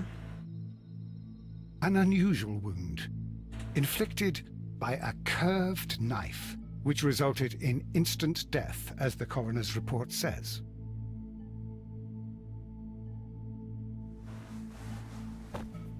Egad! Hold on. I'm not sure that kind of rear view is acceptable by YouTube. Let me get this over with Some light off screen. bruising caused by a rope. A rope? The bruising is in lines. Shoulders. They were caused by a rope around the waist. Sir Rodney was descending somewhere. Okay, we're back. Thank goodness I have a sensor.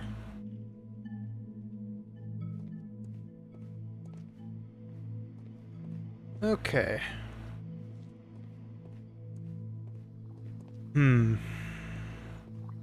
Not much else to say.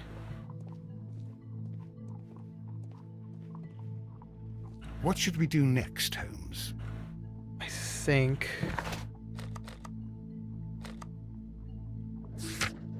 What important discovery was Sir Rodney about to make?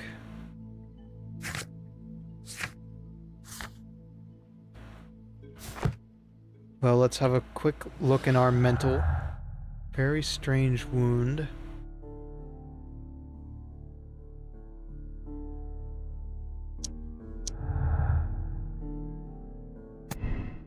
Steam moisture. The presence of water is due to humid atmosphere caused by the steam.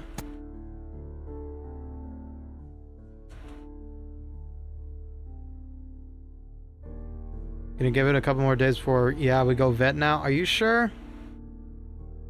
Styes can be, like, on a human, styes require a decent amount of care to get rid of. Like, that would be day-to-day care of Bobo. And I don't think you're gonna be at home all the time to take care of him. The doctor might be able to prescribe some kind of antibiotics to bring the swelling down. But that's just a layman's opinion. You do you.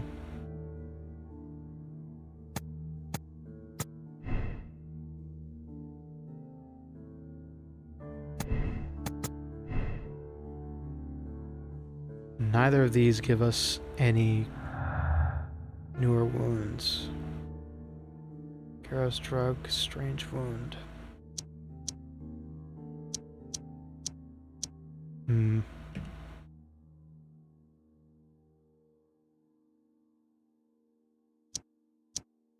Yep. Not much else we can go off of right now.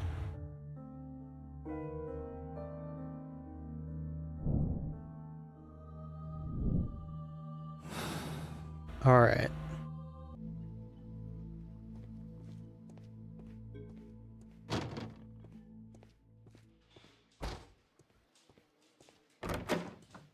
Locked. One last check in the evidence room, and then I think we're going to have to head back to the bathhouse. Or perhaps to HQ. Baker Street. I don't think there's much else we can do at the interrogation scenes. Baker Street first. And then we'll double check the bathhouse.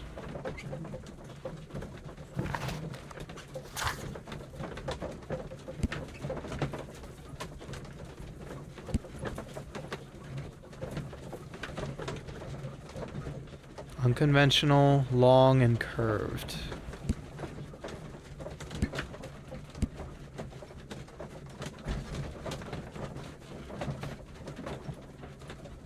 Found at the map of Baker Street. Okay. So I have to go back and do more research anyway. Alright. Now let's see here. Research, letters, newspapers, encyclopedia. Hello, Toby. Analysis table. Where is the map? Where are the maps, actually? Oh dear. Maybe in this room? No, this is Watson's room.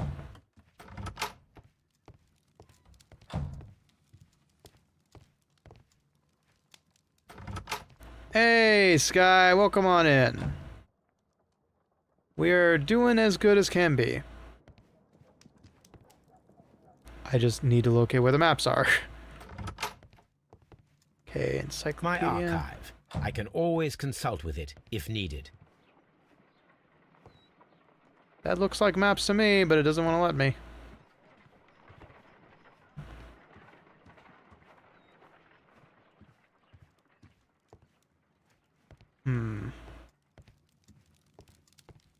My archive. I can always consult with it if needed. Ah, there we are. Yep, we are knee-deep in this case. Somebody has been murdered in a Roman bathhouse. He was supposedly the savior of the excavation project going on there, and we have 3 people who totally didn't do it, but we're trying to figure out who has the best motive. Now we have 2 maps. We must combine them properly. Let's see.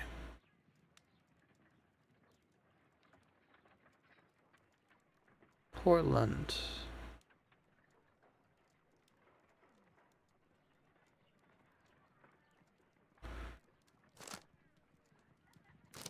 Now,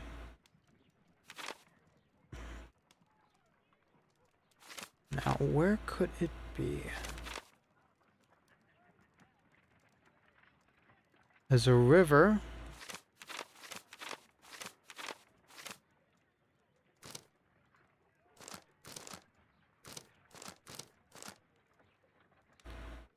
And a crooked road connecting it. Hang on. That's it. Watson, pack your bag. We are visiting a location in St. Albans marked on Sir Rodney's map. Okay. We have a lead. Now to see where it takes us.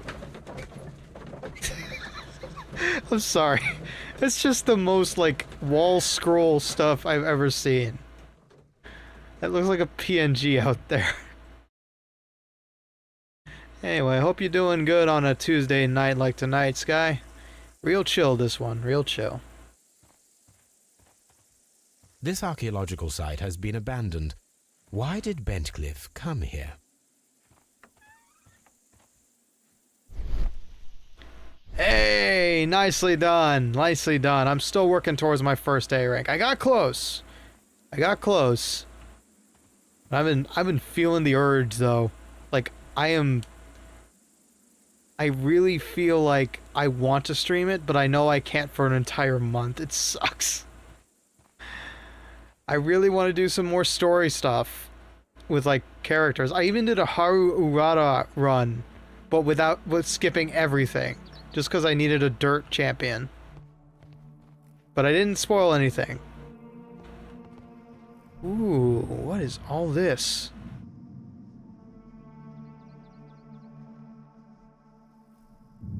Oh no, I smell a puzzle.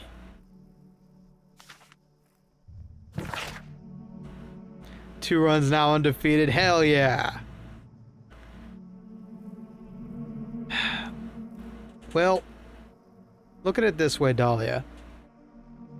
He's stressed out right now because he's scared about what's growing on his eye. And taking him to the vet would at least give you a little less stress.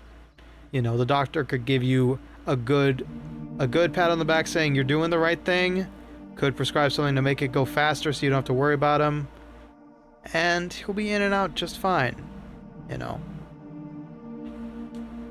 I don't think keeping him as he is going to be doing him any favors.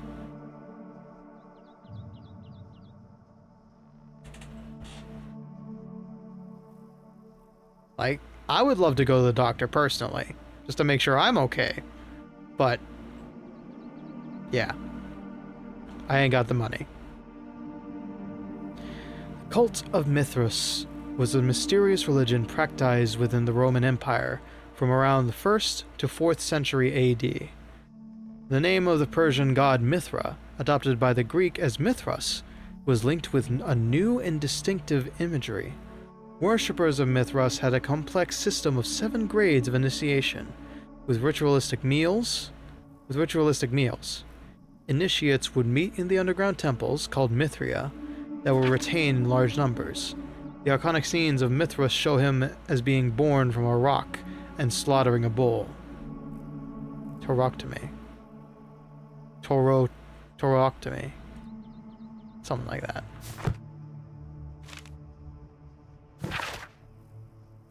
The knife used by the Mithras for Toroctomy, the sacrifice of the bull, is originally a curved sacrificial blade of Persian origin. We have our murder weapon. Its curve can be from 5 to 15 degrees. The name is derived from the Persian shamshir, which means sword. This radically curved sword family includes the Shamshir, Scimitar, Talwar, Kilij, Pulwar, and Mongol Saber. A myth of the golden knife is the key to the Mithriac mysteries. A myth of the golden knife is the key to the Mithriac mysteries that some describe as equivalent to the Holy Grail. The golden knife carries a curse that will spill the blood of the unworthy who would dare touch it. Ah. So this is our murder weapon, and supposedly it's cursed. This makes Garrow more suspicious now, because if he's superstitious and he believes the curse is real, and he's also neurotic, that could drive him, and specifically him, to murder his employer.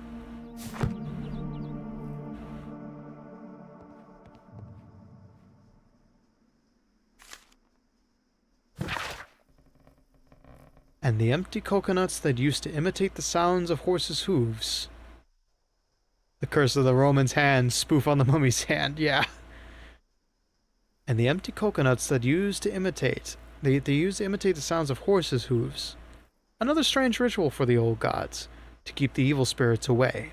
The people, feeling that the dark eye was upon them, would melt their valuables in the fire. Sub-Saharan tribes burned fruits, and the rich Roman family spared no expense, melting silver or tin.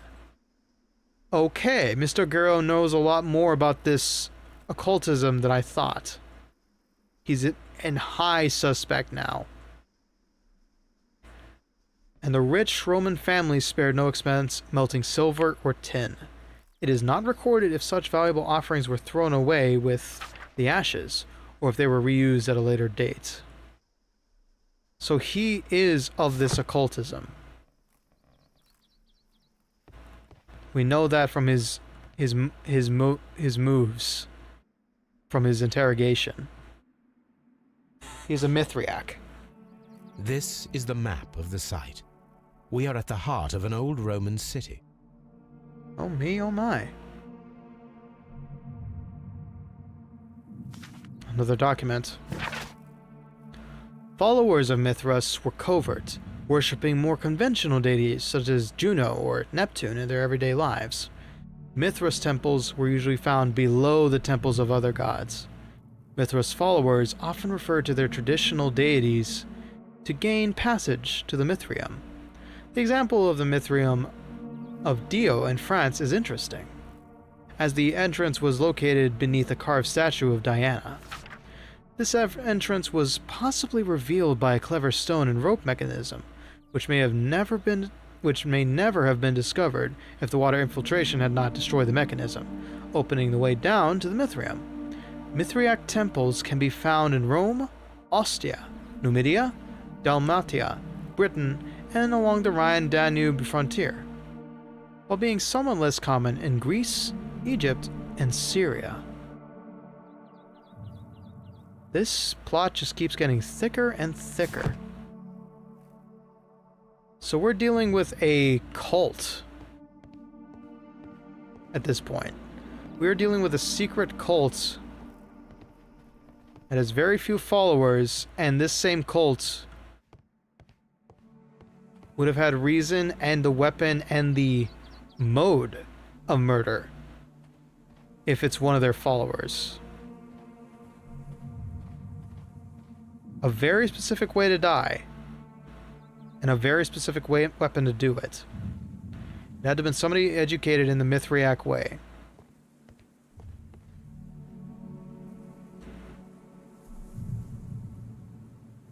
Oh.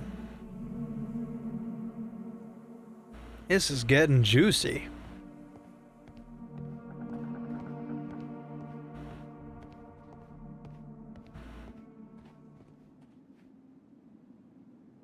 The Cyclops, a one-eyed creature helping Vulcan at the forge. Vulcan, the god of fire and metalworking.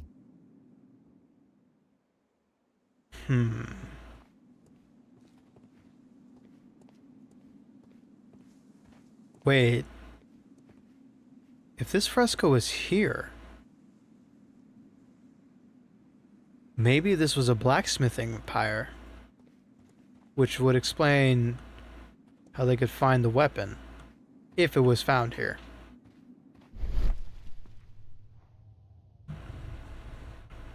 That kind of fresco wouldn't be there without a purpose, I think.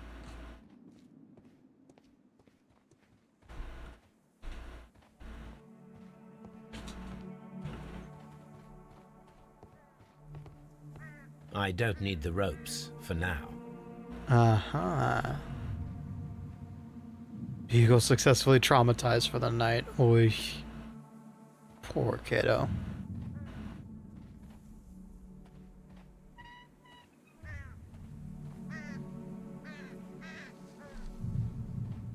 Yeah.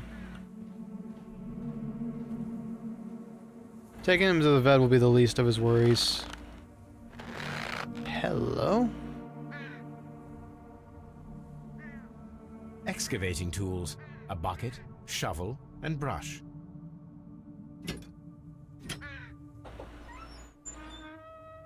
A trowel.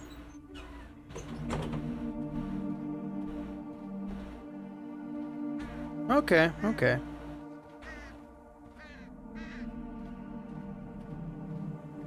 I don't need the ropes for now. The music in this place is stellar.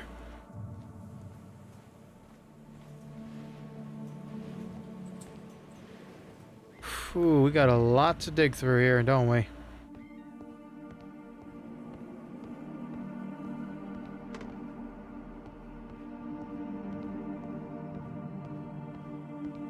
It is a statue of Minerva. Neptune, the god of the sea. I won't dare go in front of him. I have a feeling we'll see too much. Construction hooks. Construction hooks. Okay. So it looks like we'll be combining some stuff.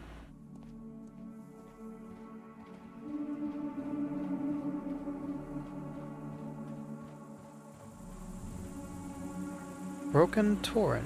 It is a broken statue of a bull. Where does this interactive tour end? Here?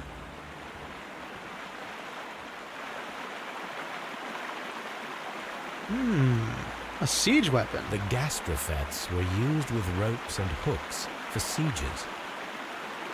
This is the map of the site. We are at the heart of an old Roman city.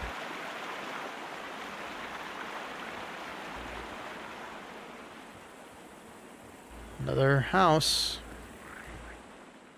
Wait. Torus Domum. Domum. So much to find here. Good lord. It's just all laid out. Bent Cliff's power. Okay, here we go. Dear Lord Blackmore, the manager of the baths, Sir Gregory Pitkin, was quite a nuisance at the start when I arrived. After you stepped in, he became rather more helpful. Occasionally, people of his rank are not well suited to a work of such great magnitude. They lack the necessary vision. In a few weeks' time, I hope to bring the good news of the Strand Lane baths. I am on the verge of discovering a major archaeological artifact, one that might be potentially used politically by your party to demonstrate the strength of our ancestors and fulfill the need to protect our empire from any present and future threats. Kind regards, Sir Rodney Bentcliffe.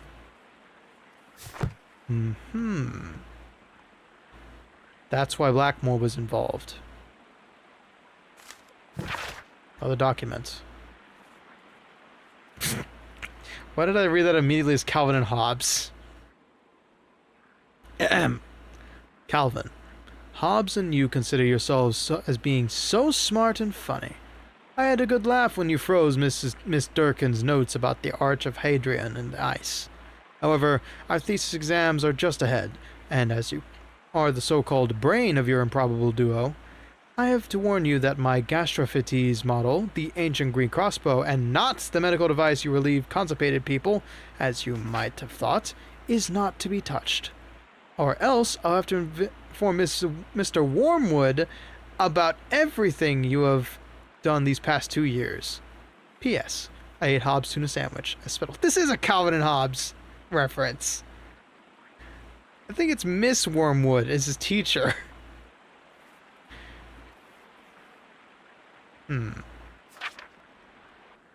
Gastrophytes. Ancient Greek crossbow. Okay, I'll keep that in mind.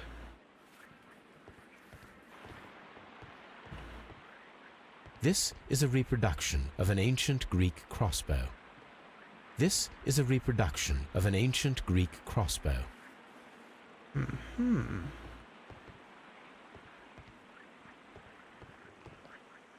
Let's double check our mental capacity here real quick.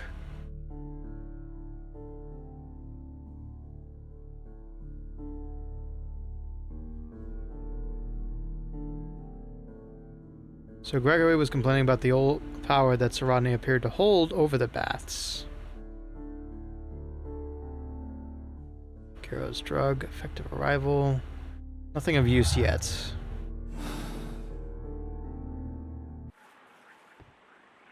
Let me make some connection. Let me see if I can make a connection real quick.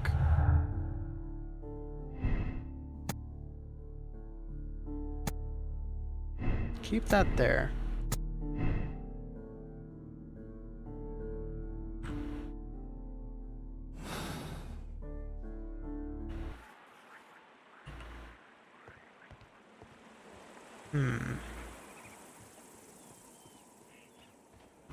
This railway is used to remove rubble from the site. At the very least, I'm going to call the vet's office and see if they recommend before setting up an appointment. That's fair. That's fair, Dahlia. It's good to stay informed about decisions that'll cost a lot of money.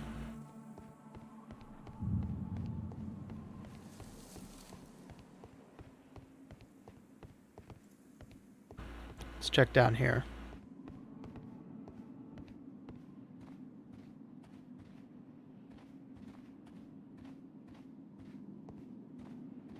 More frescoes. Hello. This wall was covered with mud recently. What could be hidden here? Recently? Somebody tried to cover this up?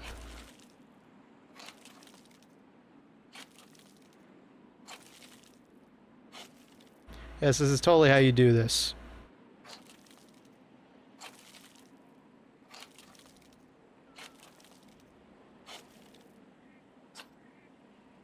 This is a well-kept fresco. Goodness. I can see now. Frigidarium. It is located at the Roman Baths in London. Someone took the time to hide the fresco, but what for? I need to visit this place.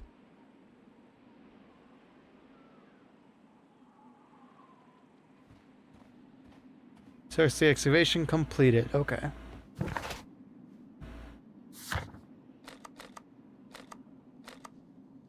Then I've probably found everything I need.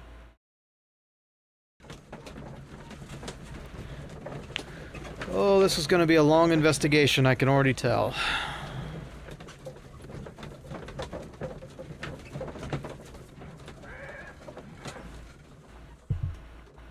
But I got plenty of water. Mr. Holmes, we've cleared the corridor to the Frigidarium. You can visit it now. Thank you Thank kindly. you, Mr. Phillips. Alright, let's see what was behind that cave-in.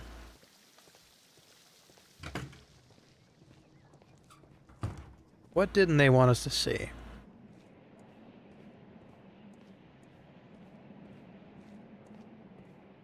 Quite beautiful. Quite beautiful indeed. Whoa.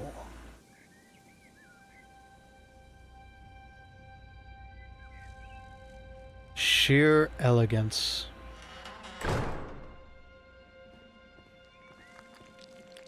Ew. Oh.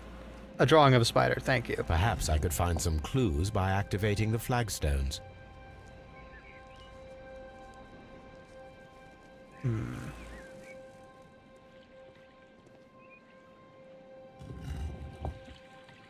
Spider. Helmet.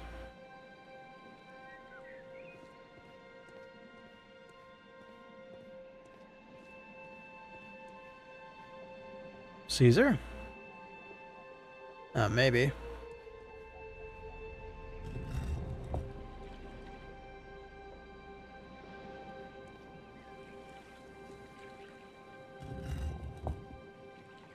Hello. A hidden symbol.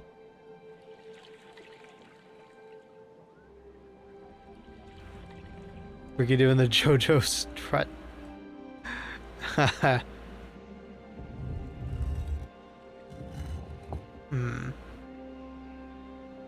I don't think I saw a symbol on the other ones, did I? Nope, there is one. A hidden sign.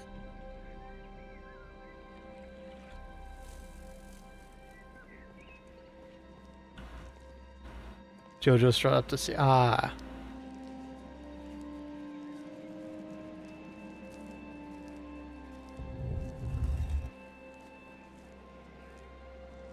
Yeah, it's not. Don't worry. Bobo will live. It's not an urgent thing. He's just in pain. It can wait until tomorrow. Don't worry about it right now. You're being a good pet, Mom, by just doing what you can. You take him to the doctor tomorrow, now that it's become a major concern of yours.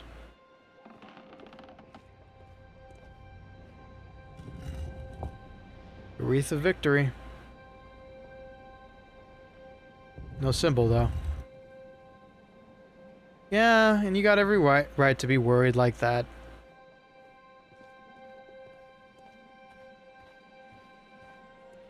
Hell, if I tried to tell my mother not to worry, I'd just get an ass whooping.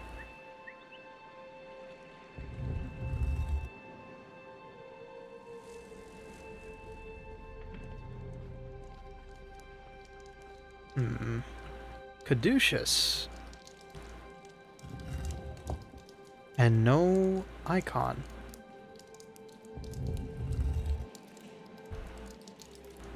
You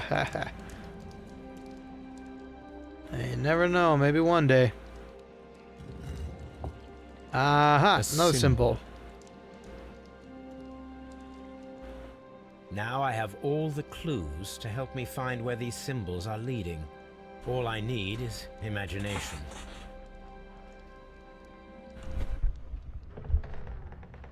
All right.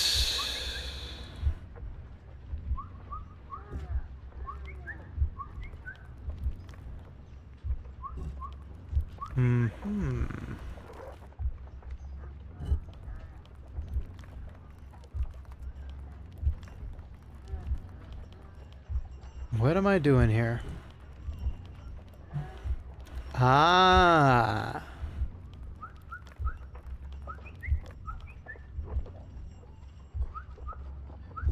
What? I get it, and I don't get it at the same time.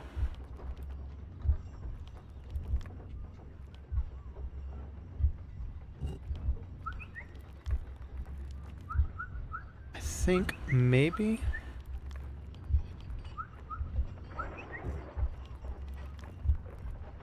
Yes, this is working. Bingo. The signs are pointing to this bust.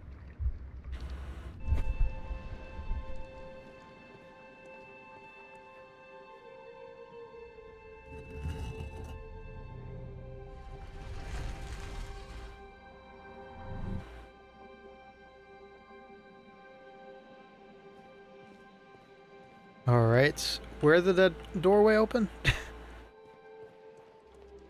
I kind of missed that part.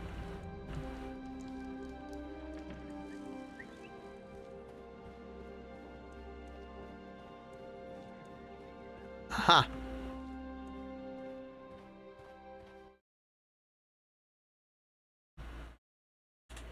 Ooh, a proper loading screen. My God. What is this place? I am unsure, Watson, but everything points to the fact that it was the last place visited by Sir Rodney Bentcliffe. We are approaching the end of this mystery.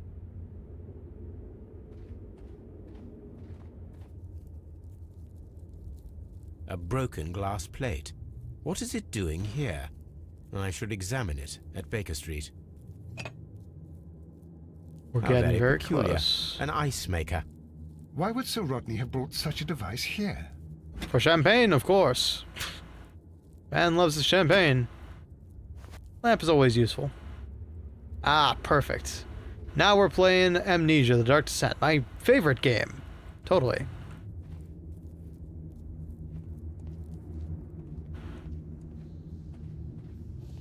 Ooh. Sorry, I immediately saw those gangly roots and thought, oh great, are we walking into Cthulhu now? Goodness me. Mithras, the god, clothed in Anatolian costume and wearing a Phrygian cap, killing the bull.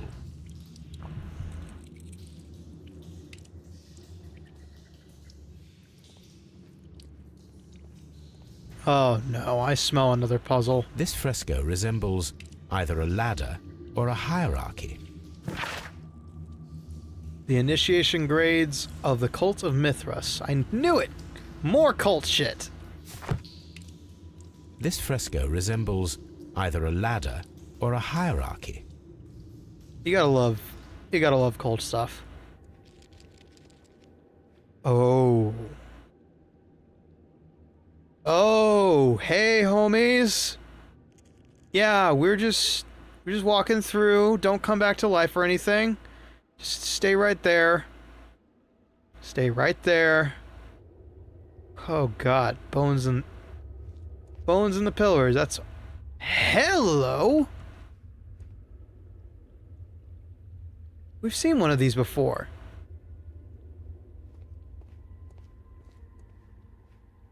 So they're pillar plates. I see.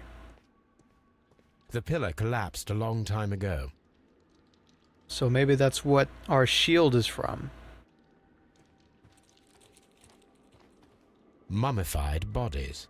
We're in some type of catacomb. Hmm.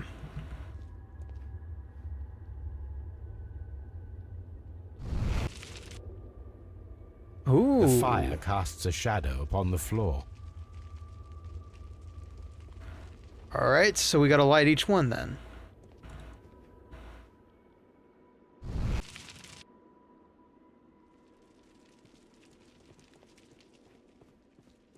The pillar collapsed a long time ago. Yep, so that's no good. Third.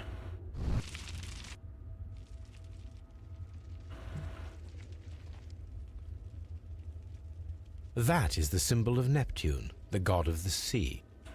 It resembles a bull. It is very similar to the face of Mithras. And we're missing one.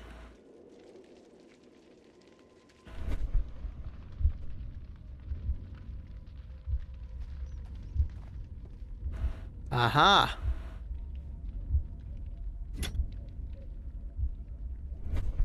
Place it there ourselves, and we find a fourth item. This shadow seems to represent a bridge. The shadows show us the way to go. We will find Mithras after Neptune, the bull, and the bridge. Yeah, that totally makes sense. What?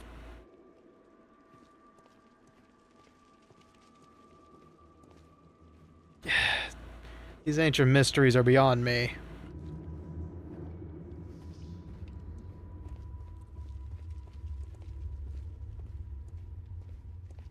Cistern.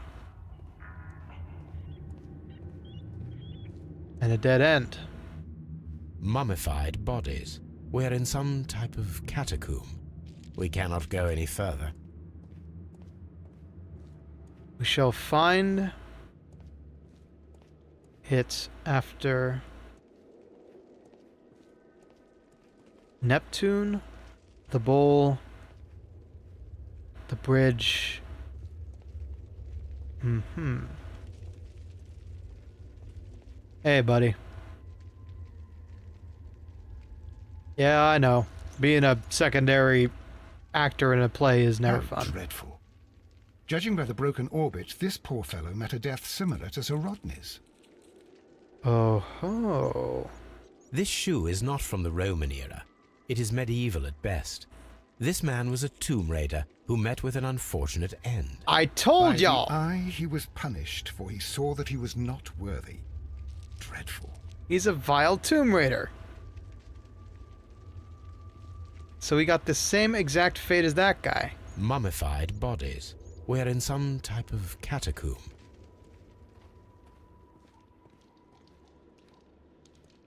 Don't give up, skeleton.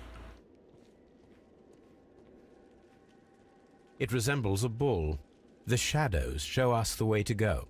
We will find By Mithras after Neptune, the bull, and the bridge. Do I need to go back to the excavation site? Maybe.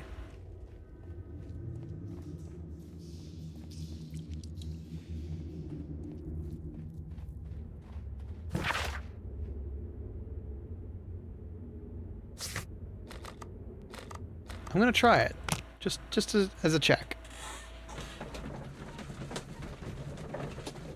After Neptune, the bull, and the bridge. Was it the bridge, the bull, the Neptune?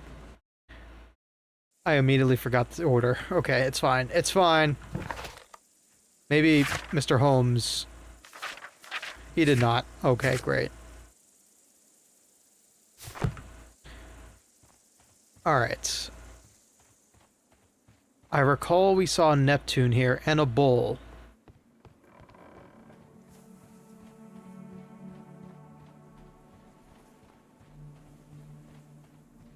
It is a statue of Minerva. Neptune, the god of the sea. the bull. It is a broken statue of a bull. And a bridge.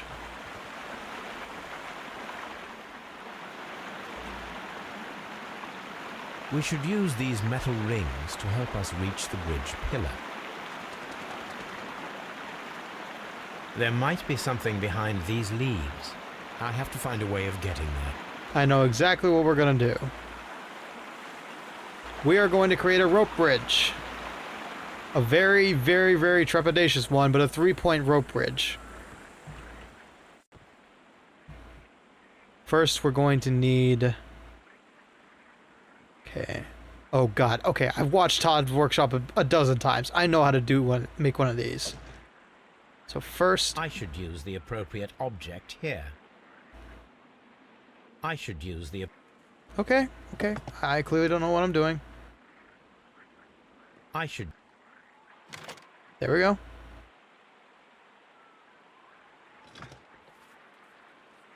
Okay. Shutter. Mechanism. And the bow. Where does the bow go? It does not go in that order. Or it does, apparently.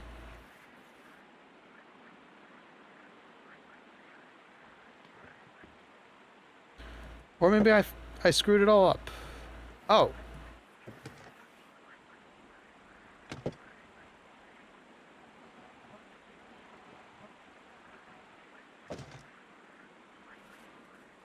Eh? Okay, okay. There we go. We have our crossbow. Yeah, that's exactly what it is. A gastrophetes. A gastrophetes. Gastrophetes. I think that's the correct pronunciation. Yeah, see? The gastrophetes were used Gastrophetes, with ropes thank and you, hooks Mr. for Holmes. sieges. That's exactly what this is. It's a replica, and we're going to be remaking it to be a hook shot. Yippee! I love hook shots. They're not in enough video games. Every game needs a hook shot.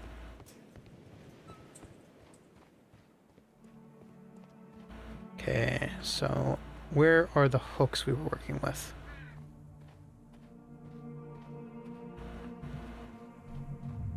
There's the rope. And now them hooks. Them hooks that every Dead by Daylight player strives to achieve. Where were they? I have completely forgotten. Not in this district.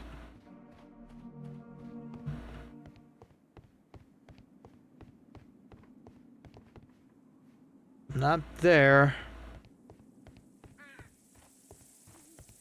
Not here either.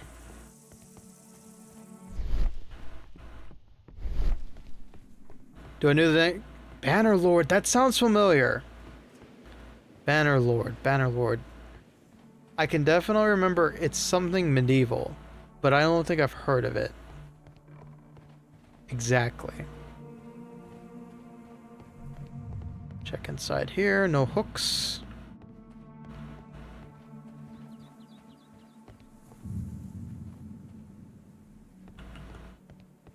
Oh god, no hooks. Banner Lord, that does sound familiar.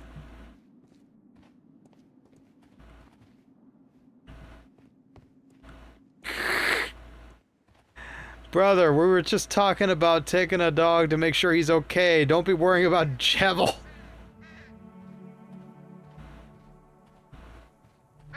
You gotta conserve that, Dosh.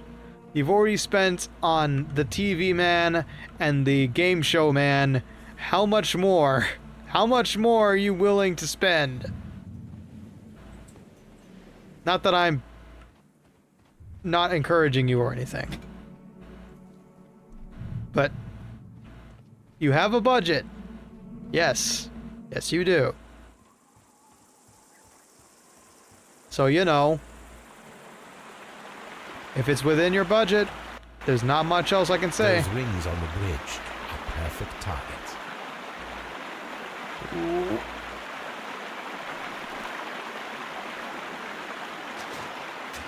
This one is ready. Okay. Didn't expect some FPS gameplay here, but why not? Bang! This one is ready. Can he make 3 in a row?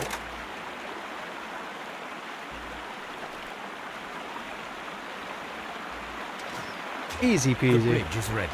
Now I must cross it. Trepidatious.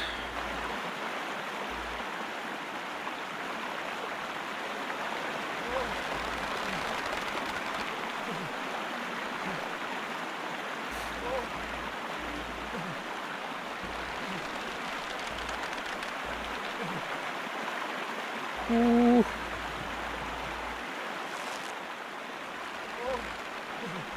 Come on. I think I got a way to cheese this. Whoa, whoa, what? No, no, no, no, no, no, no, no. Hold on, hold on, hold on. PC fun be damned. Uh-huh. No, no, no, no, no.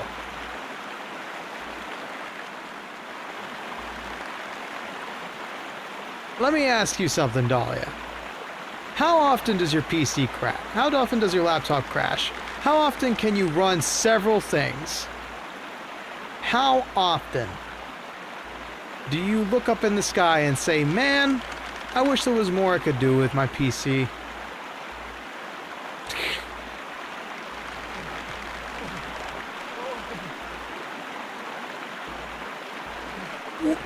Not again! Sorry. I'm just saying, man, as somebody who don't have a job, a new PC would be great right about now.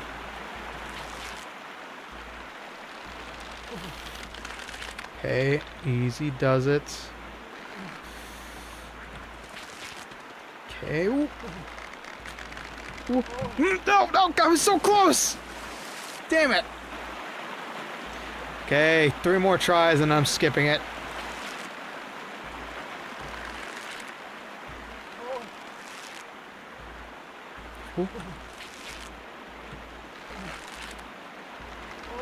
I think I got it. I think I got it.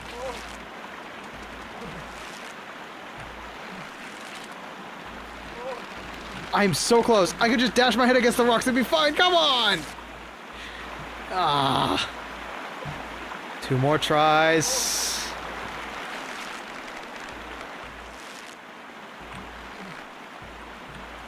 Ah! Barely made it 3 steps. I'm way better at balance in real life, I assure you.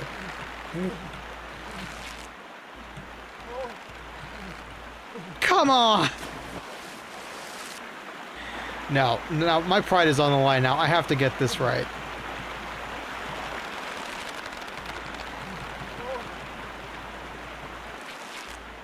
Okay, tap, tap, tap it in.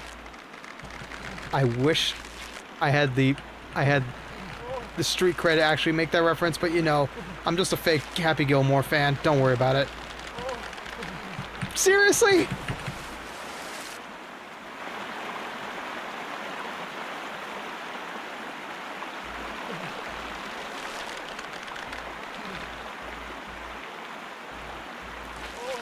If you say so, Tony.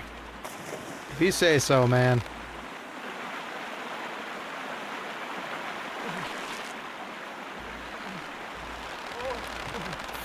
Okay. Sweet God in heaven. Okay. Last try. And then I need to skip this for the sake of the stream. Bro!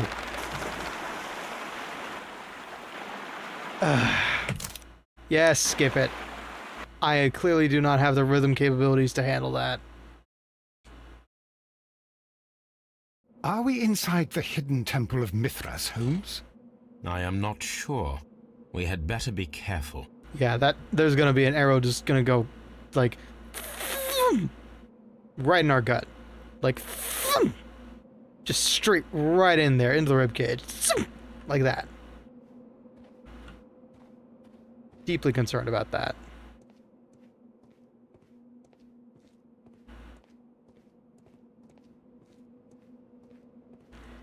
It's $30 plus shipping.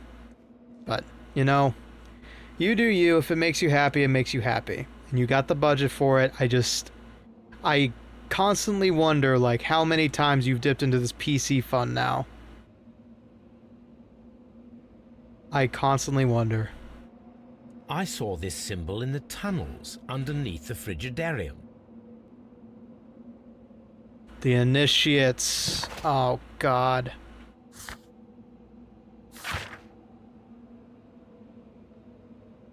Uh-huh.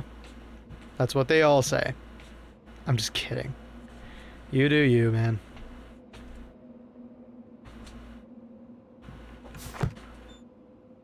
Oh, did ya? I'll have a look at it after stream.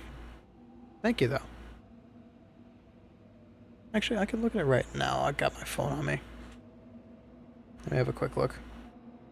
Just a quick one.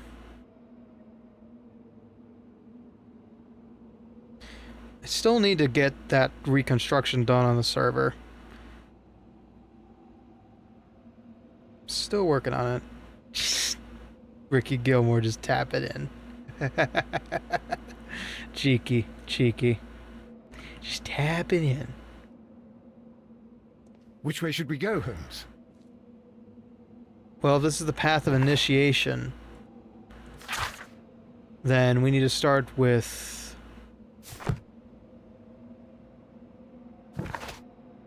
only one I see, Caduceus.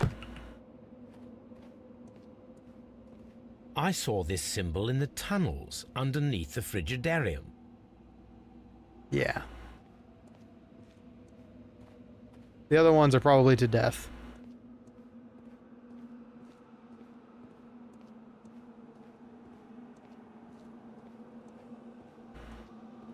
Okay, there should be another junction coming up. There it is.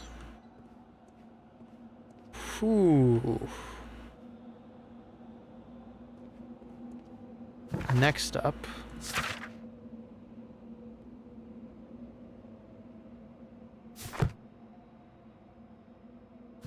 I see. So this room.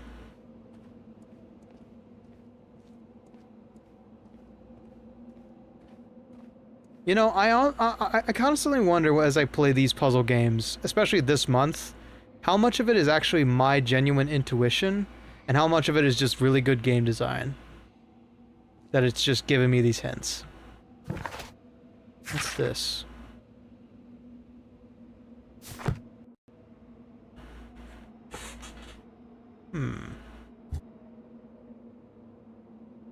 Oh no. It's a scale puzzle. That's fun.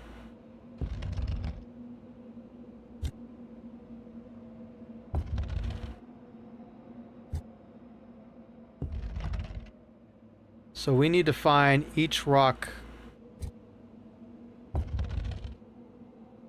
Did I just do it by accident? I totally did. Okay, sometimes it is just dumb luck. Each stone is roughly the same size, but they can be a different weight and density. I actually learned that recently. The carat actually refers to the weight of a diamond, not its quality. So now these are the new symbols we have to follow. Caduceus, a bird, and a helmet. The helmet would be next.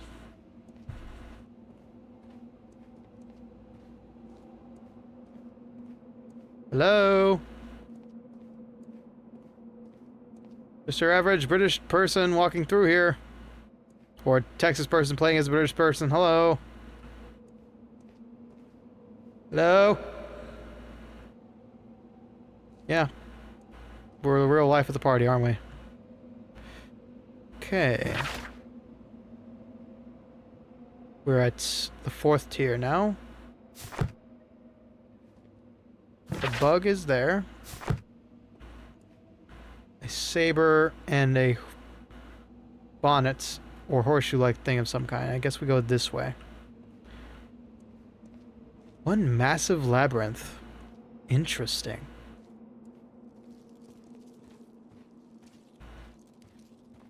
Ugh. I don't like the sounds I'm hearing in my ears.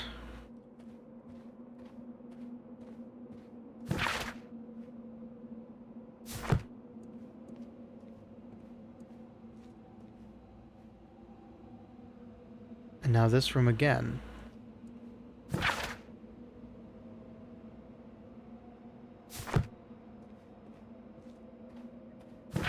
Let me just double check. Okay. I hope I'm not supposed to be hitting any switches or something.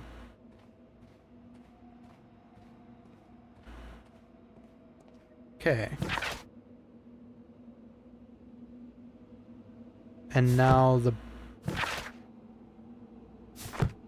Is there one symbol I don't... Oh, nope. We're on the right track. We're on the right track.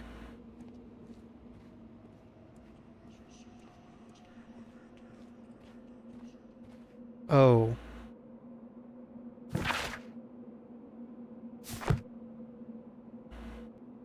I feel like we've gone the wrong way.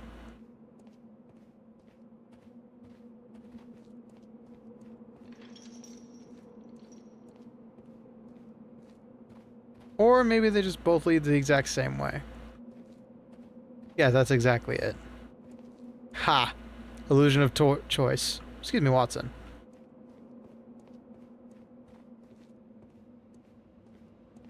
Okay. And our last stop is a shield, billhook, or... that.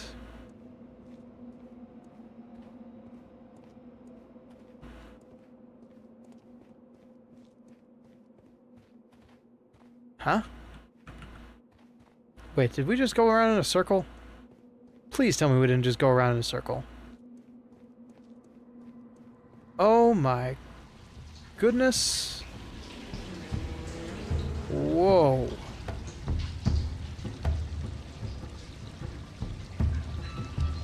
Yeah, that's new.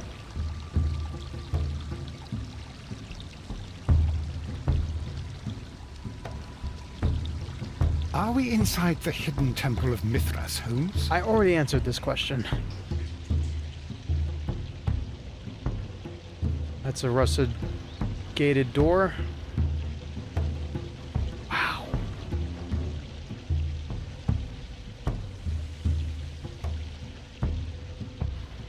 Not much to do here except go forward. Look, it's the golden knife. But how to get it?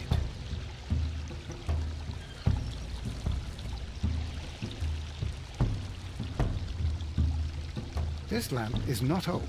The oil is still fresh. Perhaps Sir Rodney passed by here. No, I do not think so. Remember, he went no further than the catacombs underneath the Frigidarium. The murderer left this lamp. Ooh. Look, it's the golden knife. But how to get it?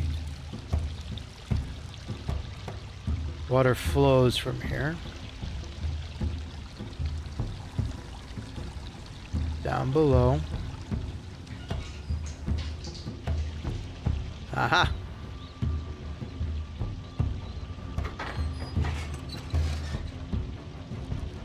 Watson, I need your help.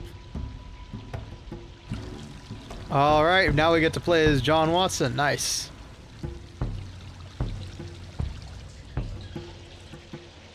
Okay, so that opened the other door. Ah, I see.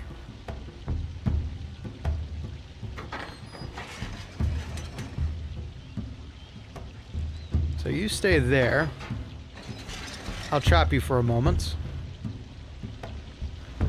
And then one of these three.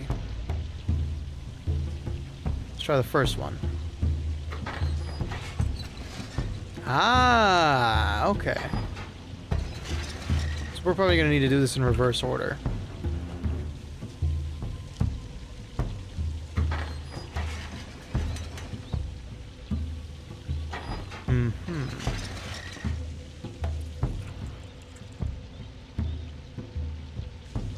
So the middle one first. There we go. Let go.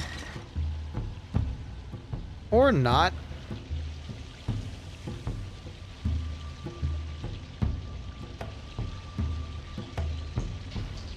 Okay, so that's a side passage.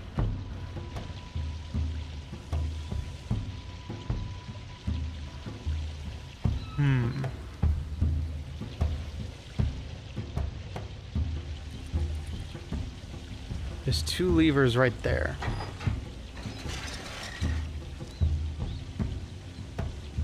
Let's see, what does this last one do? It opens the side door? Yeah, so just that side door. I'll worry about that later. Let me see if I can get Watson into that room first.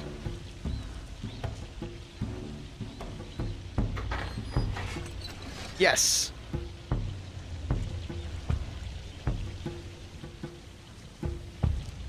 What does this one do? Aha! Interesting. Okay, leave that one alone. What does this one do? Oh! I see. So we open up this one first. Get Holmes out of there. Put him in front of the gate. Let go. Run, run, run.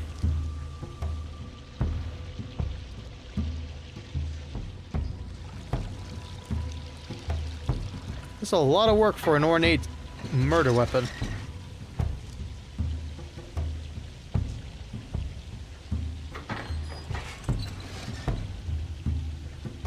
Okay, in we go. Let's hope the whole world doesn't come crumbling around our ears. The golden knife of Mithras. A long-lost relic has resurfaced. Watson, it is time to conclude this case. I knew it! Excellent. Now, we should find another way of getting out of here.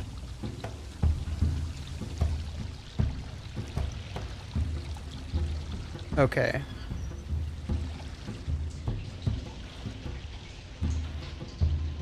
Now, how do we get Watson back to us and still able to open that door?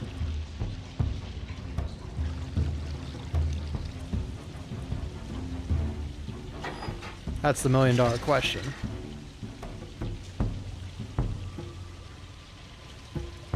Because this lever opens the door.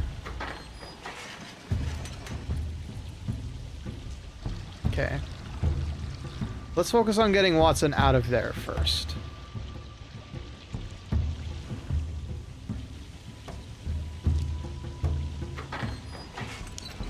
Oh, I think I know how. I think I know how this is going to work. Because I think that knob over there also opens that gate. Let me focus on getting Watson free first, and then... Okay, and I think that's not correct, yeah. This rightmost one.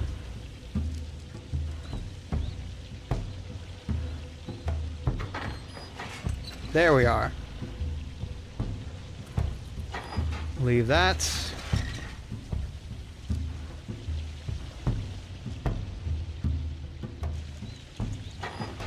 Center.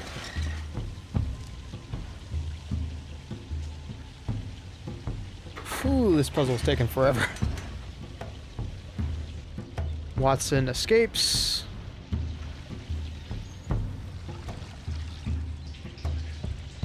This mechanism seems inactive.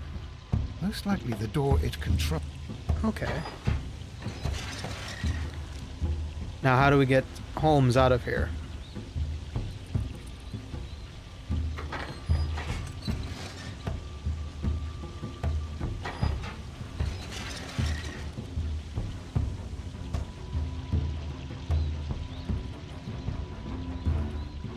What does this one control again? It controls that one. Gotcha. Okay. So instead, I think I need to go activate the one across the way. If there is one, and there isn't.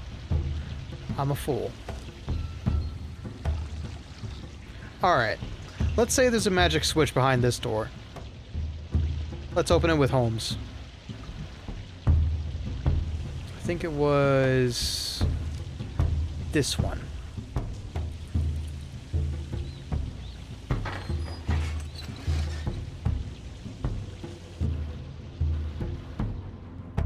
Aha! There is.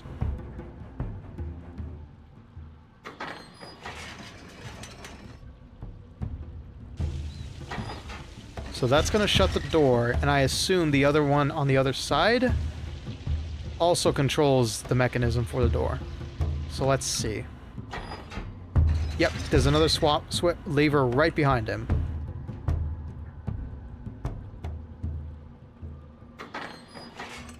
Boom.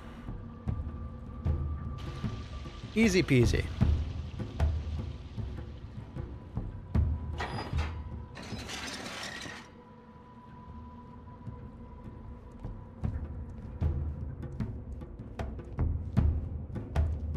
Ah. Whew. All in a day's work. So while we're waiting for this to load...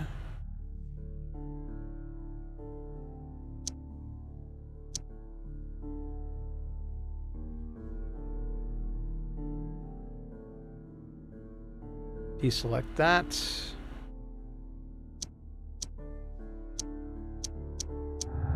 Aha! Sir Rodney's secret was important. An important metaphorical Sir Rodney's secret was an important discovery. A metaphorical bomb. He could use it as a powerful means of annihilating anyone who stood in his way. That he alone might take the fame and glory. The two connect. Motive. Vengeance. Blinkhorn is a deserving specialist who is aware that he's about to be cast aside over a major discovery. He will lose the chance of a lifetime. Not really.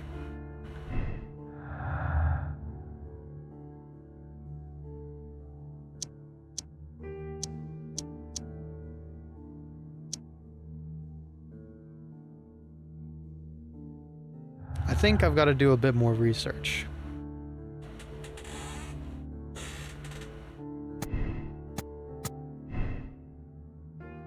It's not an unexplained clue. Alright. There's one more piece of evidence we have not gotten at Baker Street. Let's observe this glass.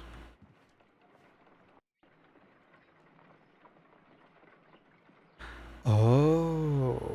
Oh no. I'm terrible at these.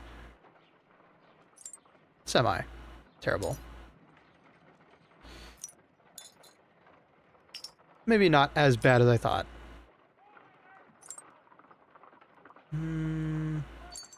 That does line up. Okay.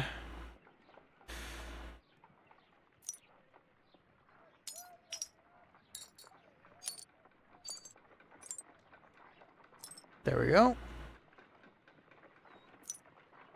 Now where would this go?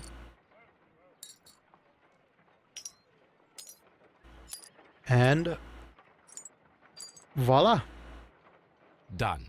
Watson, could you please use this negative and your photographic equipment to process the photograph?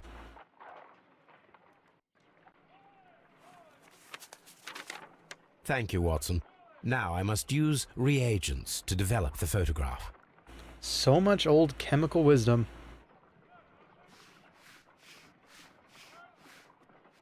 Oh, who do we have here?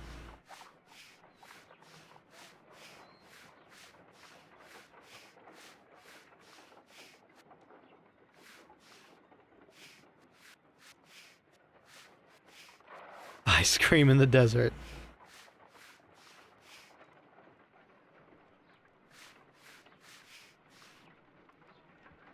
Okay, one last rinse. Ice cream in the desert? We are indebted to the Romans who developed the technique. Another archaeologist, most probably. Ice cream. Salt. Ice. Oh. The pyramids of Giza in Egypt.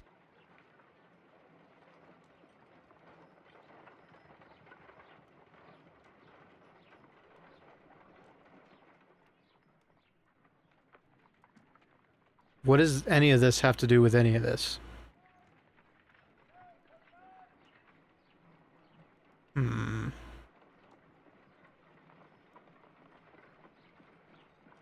Another Sir Rodney. So that's it. Salt and crushed ice may help to create ice cream. Yippee. I don't know, was that not a thing back then? There are 12 pieces here. Let's try to gather God. them. Oh god, this is not going to be fun.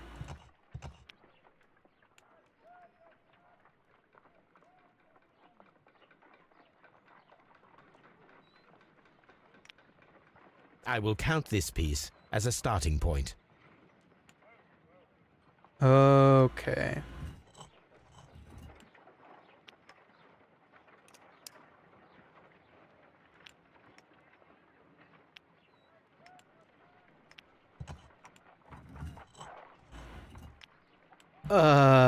I think I understand this problem.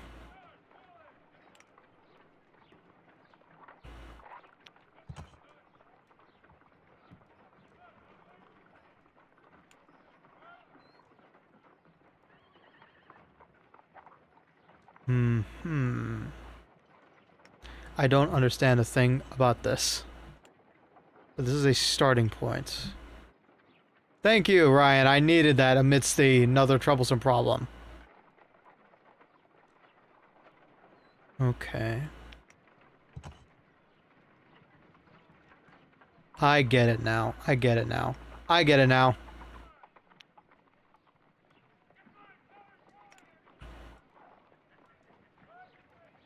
I get it now. Okay, so under here.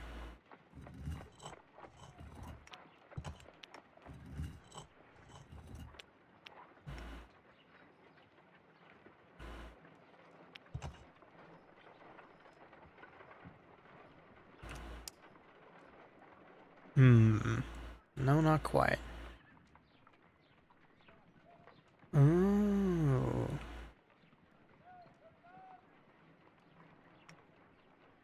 Oh, my brain hurts from looking at this.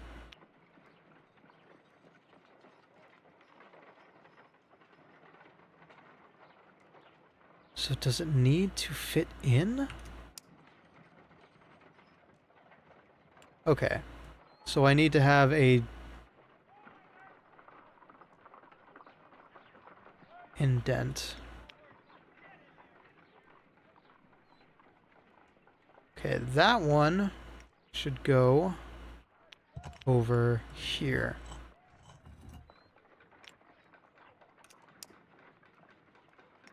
And its indent should match that. Or not. This one is beyond me. It's a starting point, he said.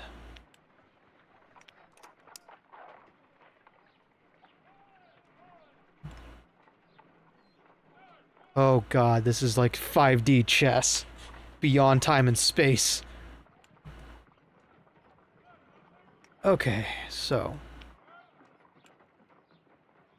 it needs to fit. Okay. I need to look at everything here. For real, yes.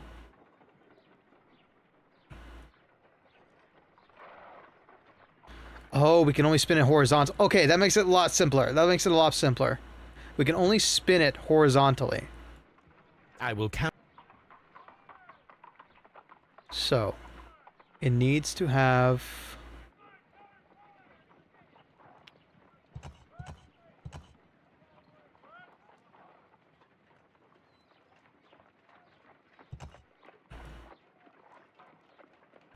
Okay.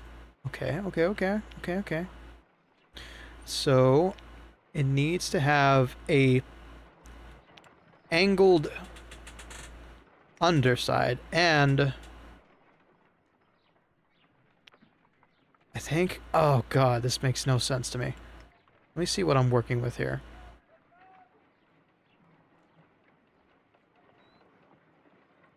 So if that's the original piece, right? It needs to have angled underside, a carved out block, and a rectangular block underneath. Okay. So let's say...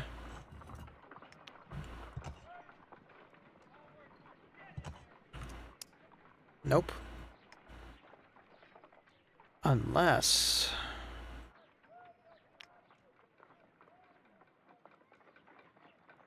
What kind of shape is that? It is a stiff piece like that, yeah. Oh goodness gracious me. I will count the...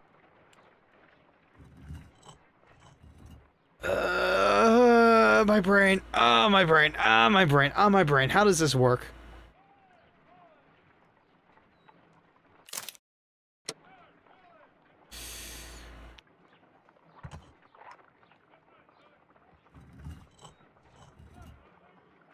Okay. Let me see this one.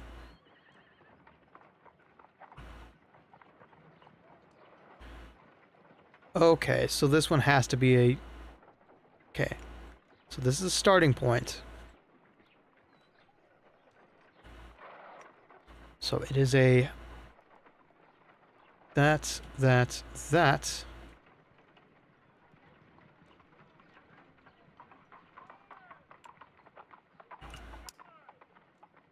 Oh, my brain. Oh, it's not... It's cooking. It's cooking hardcore. Trying to think about how this all works. Okay, for certain... Here's what I know. For certain, the block has to have an angle lower. The angle lowers I currently have are just those two. So I think this one...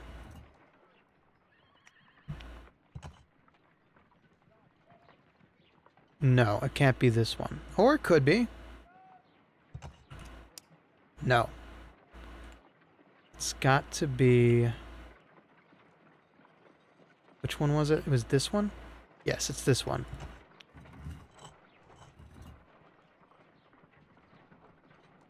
And then turn it around. That's a no. So which one of these other ones has an angled lower? No. No. No. No. What about this one? Yeah, no, maybe... No, that's a circular. It's a... Okay, okay, okay, okay, okay.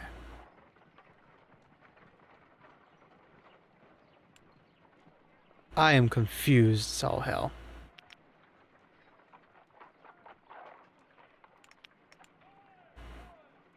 Okay, so let me get this straight. Oh, this is the starting piece. This is the starting piece. Remember that.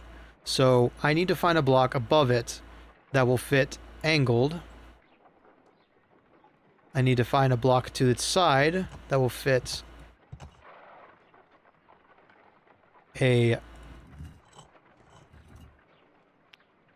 Yes. No. Maybe. Let's see. No, because it needs to be parented to the one in front of it. Okay, I'm starting to put it together now. I'm starting to put it together. I'm starting to believe. Needs to have angled below it. And it cannot be like so. It must be... I get it now. I get it now. Okay. Okay, okay, okay, okay. So, this entire thing is an exploded brick, right? So every piece needs to have a mate. It's not stacking on top of this.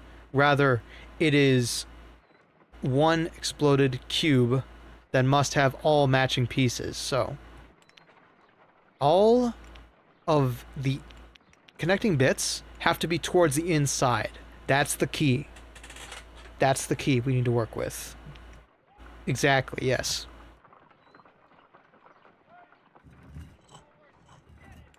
So...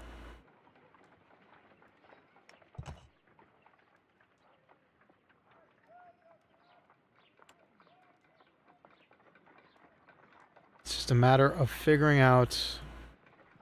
Okay. So this is a bottom piece. Okay.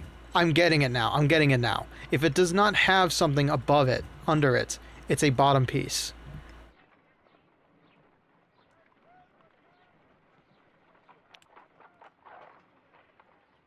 So, let's see if I'm correct here. Yes. Yes, things are coming together. And that one there is another bottom piece, which means it needs to replace this one. So you don't have to start with this piece here. You have to start with an understanding of where the bottom and where the top is. For example, this is another top piece right here. So whatever has a flat top belongs on the top. Whatever has a flat bottom belongs on the bottom. And now we can slowly chip away at each level of this until we find exactly how everything connects.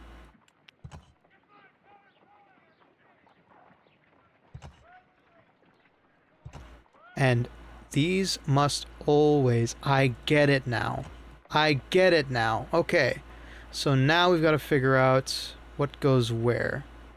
An anvil piece like that. Swap it over. That's correct.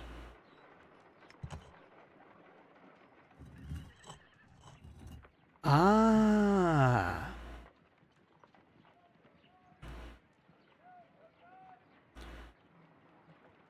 Boom. Okay, I'm getting it now. I'm getting it now. He's gaming. He's gaming.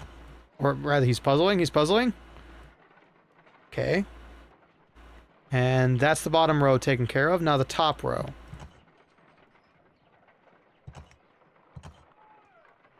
That's clearly wrong.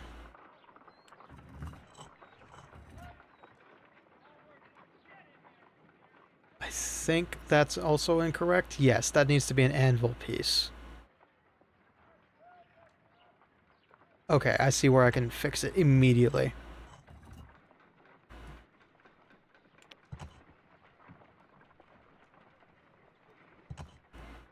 And then I just need to rotate this. Rotate that. Not quite. Got one piece wrong, and it's this one.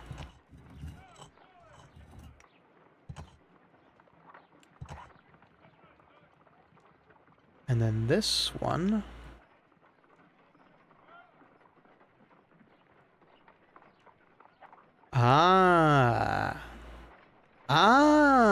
Okay. So that goes here.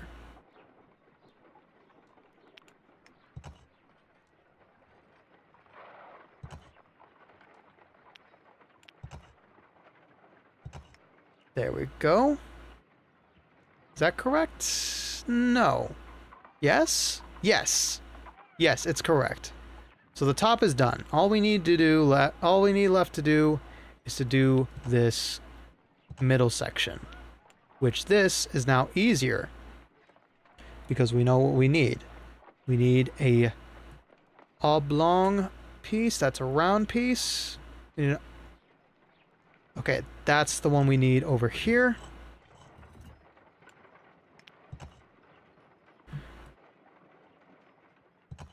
Okay, make sure it's all facing the interior.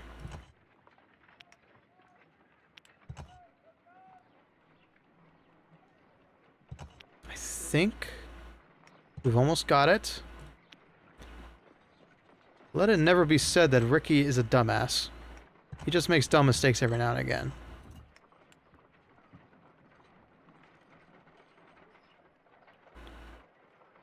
That needs to be the wrong other kind of piece. Okay.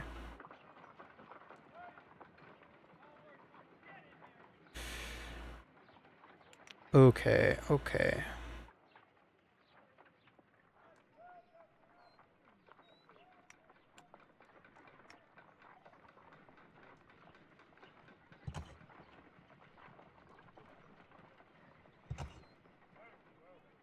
Ah, okay, there's one more thing I can do.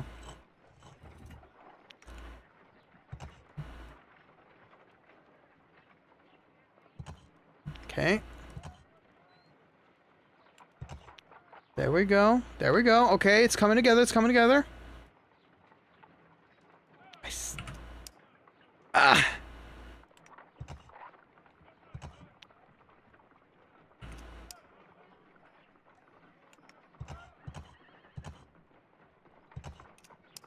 There we go. Almost got it. Almost got it. Just got to align it properly. Wait, what?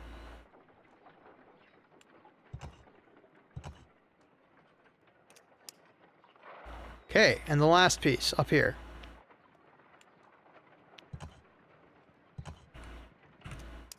Whoops. It is a mold, and it is ready for casting. Ha! The mold is prepared for casting. We just need to fill it with certain material. Sir Rodney has made a reconstruction of the mythical golden knife. He seemed unafraid of maledictions, and yet... half a glass of water should be enough to create a plaster solution.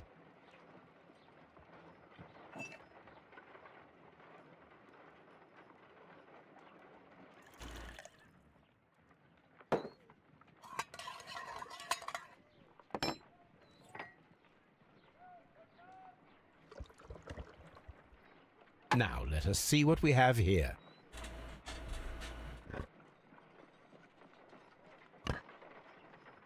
Oh ho ho! Interesting. This knife is very similar to that described by the coroner as the weapon that killed Sir Rodney. You should not leap to any hasty conclusions, Watson. So if they could make one of silver.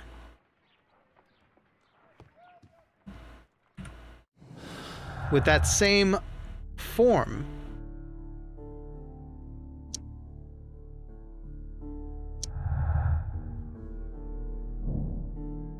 The mold was used to create the weapon. Check if we can create a silver knife with the materials found. Yes. That's our next date. Last paid negative.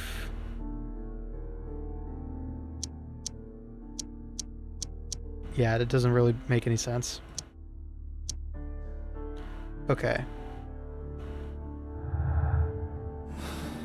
Now we have to do more experimentations.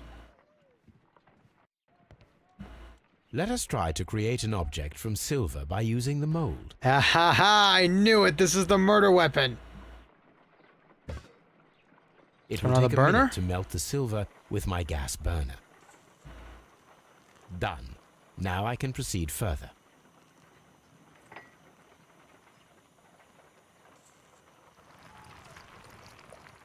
The mold is hot. I should wait for it to cool down. We're about to make a perfect replica. Done. Now I can proceed further. Holmes, did you just leave this burner on the entire time? Okay, fine. Whatever. Perfection. A homemade silver knife. Excellent. We have created a knife with the silver that we found. It could have been used to kill Sir Rodney. It was extremely clever to create a weapon that could dissolve at the scene of the crime. So Garrow didn't use it then, but he found it. He tried to destroy it.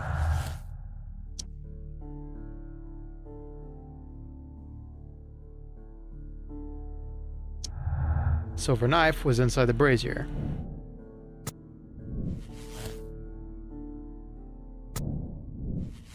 The method was a silver knife. Murder hid the weapon in the clouded steam room, then placed the knife in the brazier in order to destroy it, which resulted in the melted silver that we found.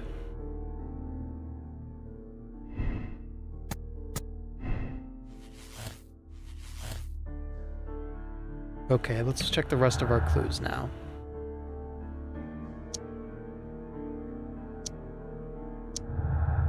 Aha! Pitkin feels rather uncomfortable postponing the public event of the Roman Bats because of Sir Rodney. He was angry because of this. Pitkin expects to see much value from Sir Rodney's research. No connection.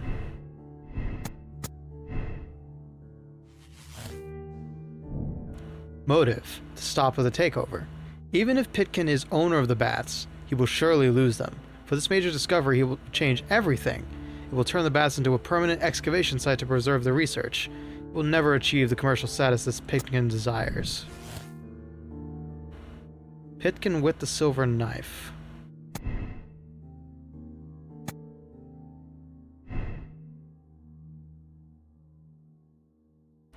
That doesn't make any sense.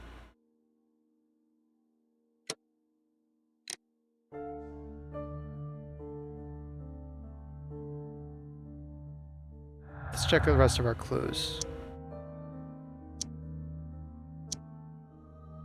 There are 3 things still missing.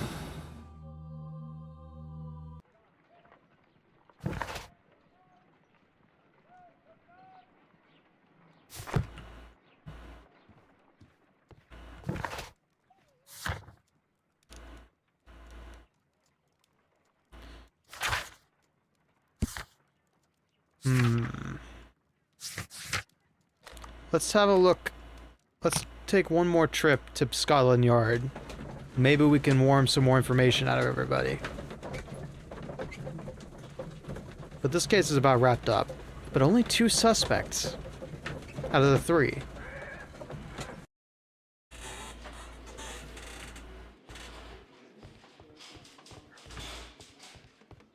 See if we can talk to him one more time. Please escort the Yes. suspect for interrogation. Mr. Garrow, Let's talk about Mithras, shall we? Perhaps you could explain the cult of Mithras to me. No, there is nothing to say. We are not the worthy ones. But Sir Rodney believed that he was. He was wrong. I have visions. The golden knife, the mummy. Oh, it's all my fault. Calm down, Mr. Garrow. Good information. Please escort this suspect for interrogation. He couldn't have done it then. He knew about the curse, but he didn't do anything about it. What can you tell me about Mithras? Oh, so much. It was the core of our work. Why do you ask? Were you seeking the golden knife?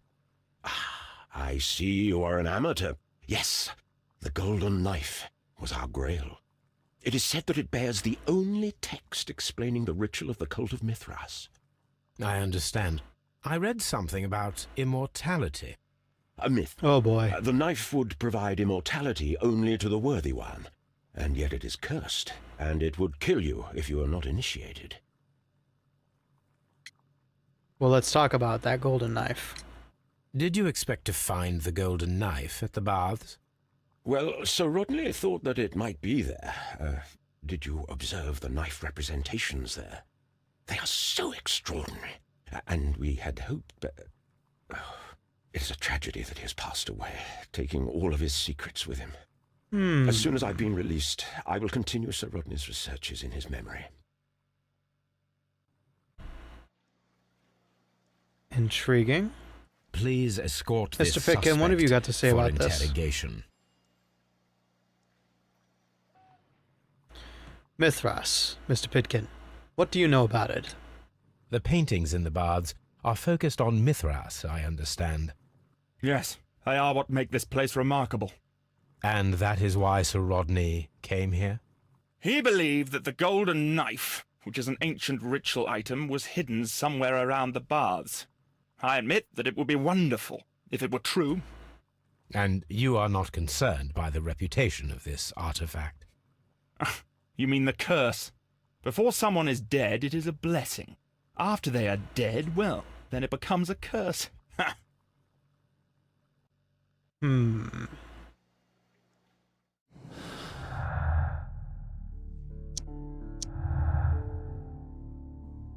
Garrow's behavior. Garrow is tortured by his obsession with the Mithras curse. He's been driven insane, a condition worsened by the medication he's taking. Garrow is a melancholic. He is a victim of over medication, hence hallucinations and unpredictable nature. His state has been worsened by the shock of Sir Rodney's death.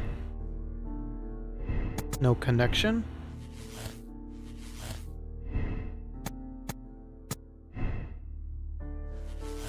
What have we got here? Motive: paranoia. Garrow's suffering was too great. After Sir Rodney's grand discovery, Garrow lived in fear of the Mithras curse, and so developed heightened feelings of paranoia, which means motive: insanity.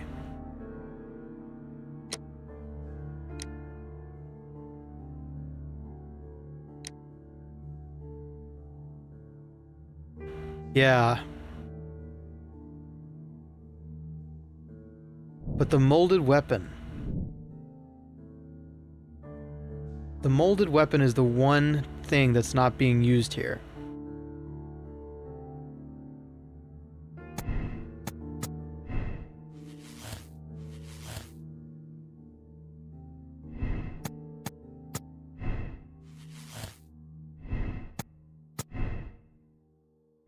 So it had to have been the silver weapon, because you can't just throw away gold like that.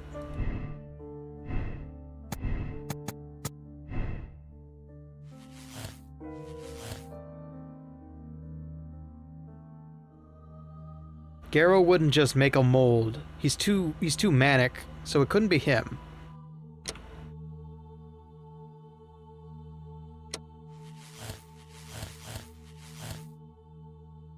But that doesn't make any sense either. What about Pitkin?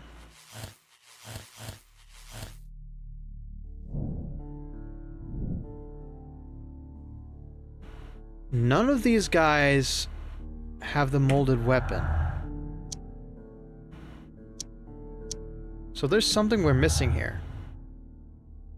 There's one more piece to this puzzle we don't have yet.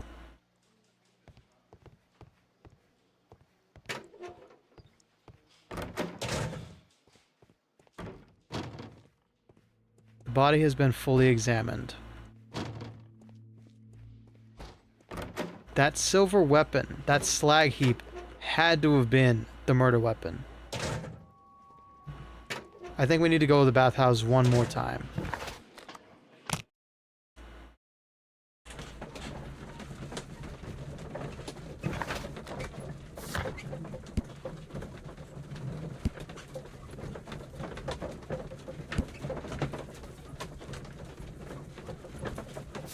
Somebody there.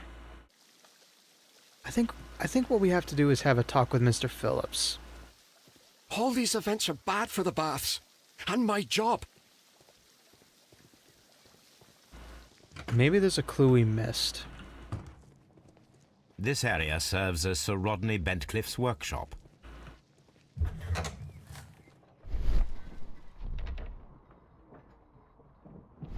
Because who could have had access to the molds and been able to create that cast?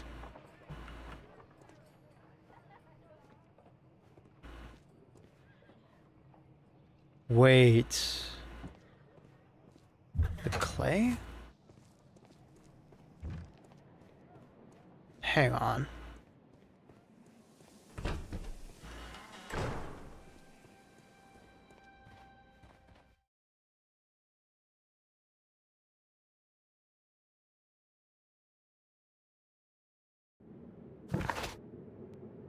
We do have the tunnels to still look over. A sack of crude salt. Ah. Salt and ice. And the glass pane negative. That's the one thing we have. Someone was experimenting with Roman method of ice production. Check if an ice knife could be created with the materials found. Oh ho! Oh!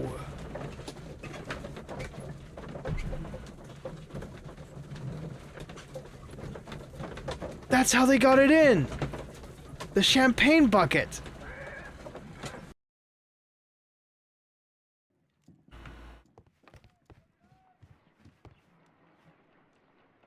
If I wish to shape the ice knife, then I need to pour water inside the mold.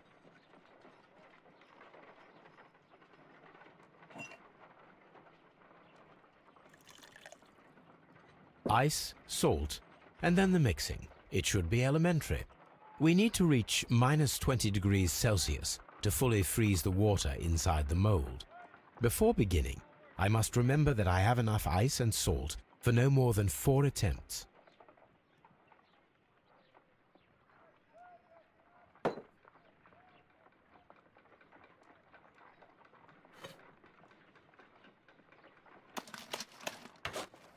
Holmes, look.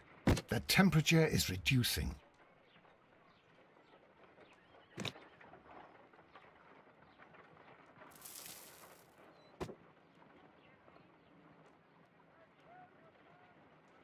A block of ice. I have only...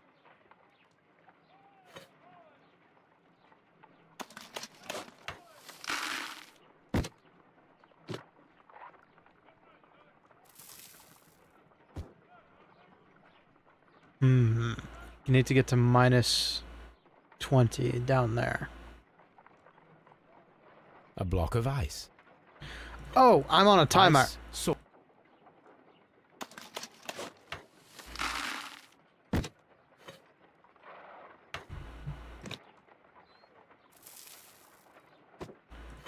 I just realized this is melting. Yeah.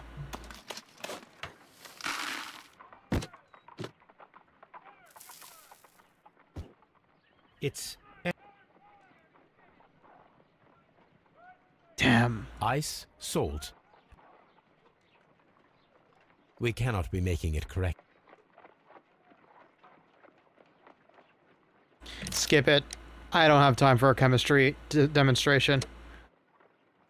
An ice knife. A surprising and yet a very brilliant idea. It's the perfect weapon. It enables one to kill a man and then it melts. The only trace it leaves is a small puddle on the ground. Boom.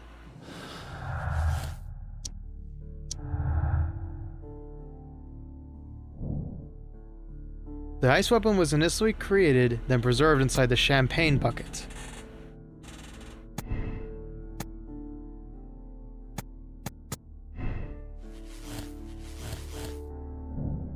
The ice knife. The murderer hid the weapon inside the ice bucket with champagne. After the attack, the knife was left to melt, causing the excess of water in the blood pool, hence why it didn't coagulate.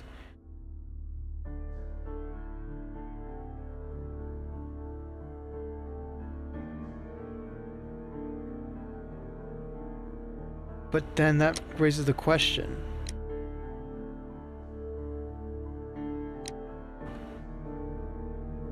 Who did it?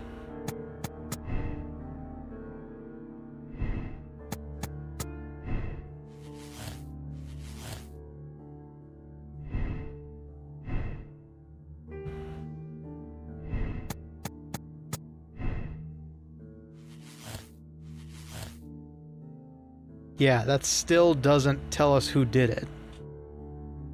So now I think we're out of clues. Now it's all a matter of understanding our suspects.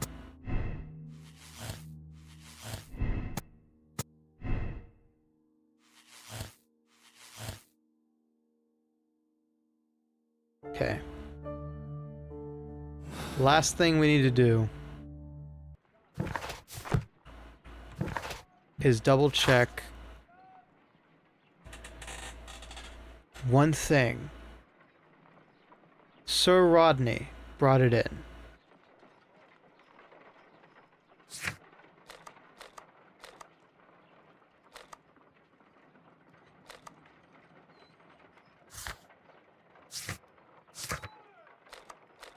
We're gonna check the Strand land bath one more time.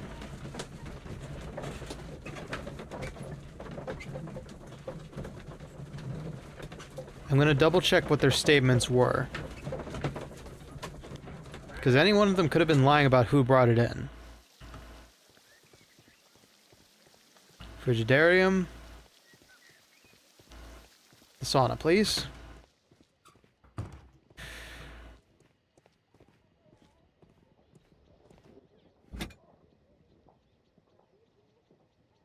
An ice bucket to keep the champagne chilled. Champagne for a special occasion. Yeah. There's no evidence as to where it was. I could have checked whose clothing was where, though.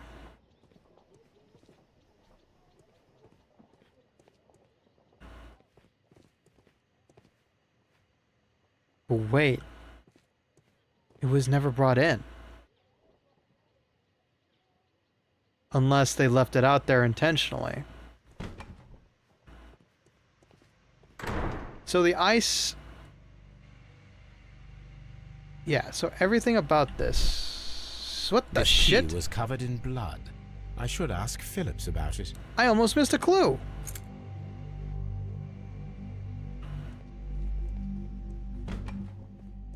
This changes everything.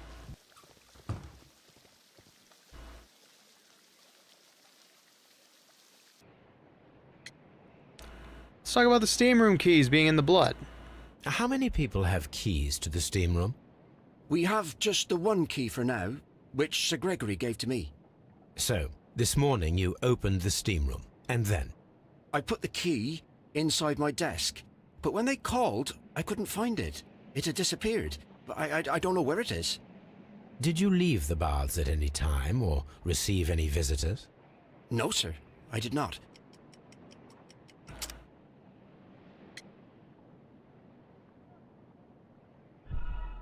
Nope, not what I need. The morning telegram. No, you did. you leave? No, sir, I did not. You did, because you have a morning telegram. You are not telling the truth, Mr. Phillips.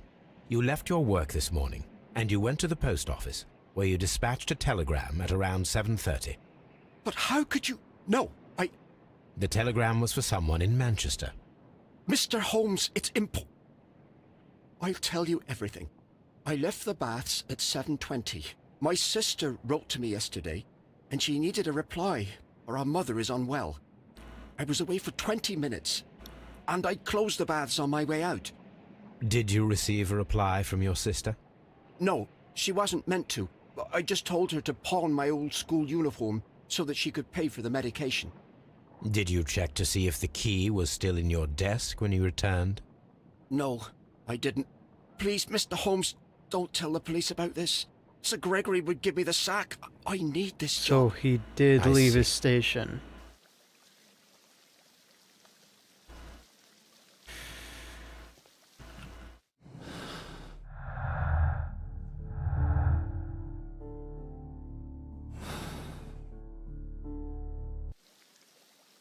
So it could have either been the silver knife and destroyed evidence, or the ice knife.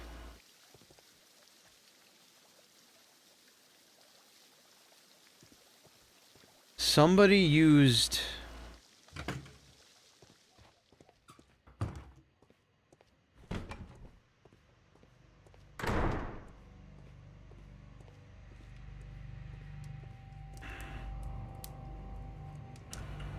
So, those are Mr. Garrow's. No, not Mr. Garrow's. Somebody in this place needs glasses, and I don't think it was the archaeologist. So we can rule out one person. Who was it that had glasses, though? Yes, Garrow needs glasses. So we couldn't see. Key found underneath Sir Rodney's body. Whoever murdered him had a key.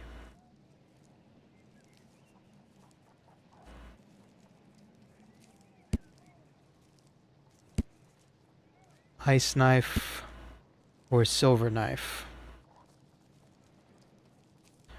Alright. Statements. Okay.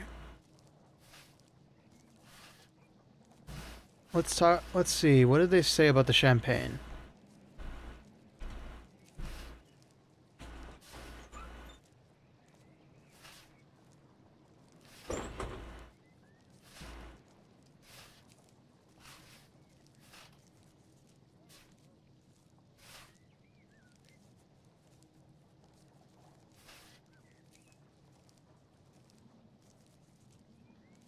Sir Rodney did, I think.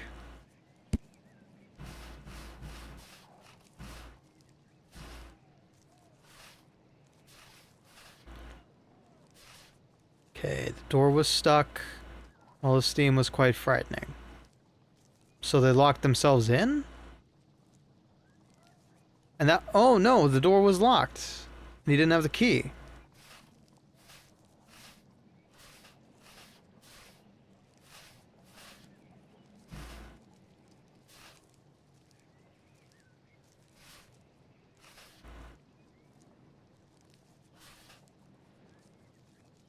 Did you place the bottle of champagne in the changing room? No, I did not. Garrow's just...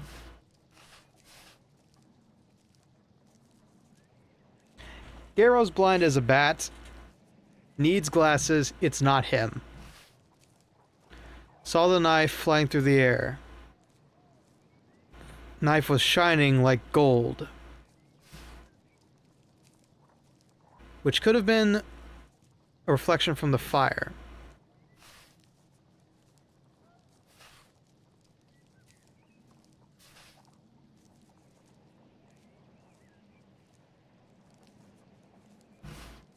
Okay. Last thing I'm gonna do is have one possible last talk with all the suspects. But so far right now, I think it may be the manager, or it was the archaeologist. Because it was not Mr. Garrow. Garrow couldn't have seen it, Garrow couldn't have done it, Garrow could not have crafted any of these items. I'm trying to rest. I'm not sure that I can be helpful at the moment. Do you have something else to ask me? I think I've gathered everything I can. It's just a matter of what I can come to a conclusion.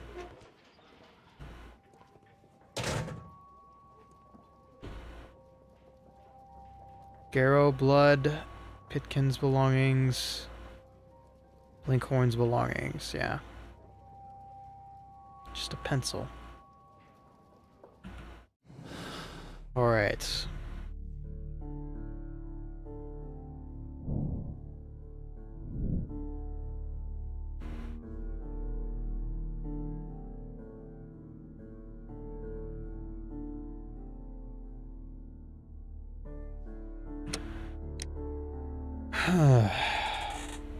He killed Sir Rodney to avenge an abuse of power. The death will be used to a financial benefit, and that would allow him to emerge.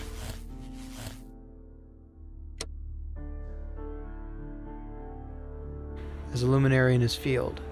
He used a silver reproduction of the golden knife of Mithras. It doesn't make any sense because of the way he was killed.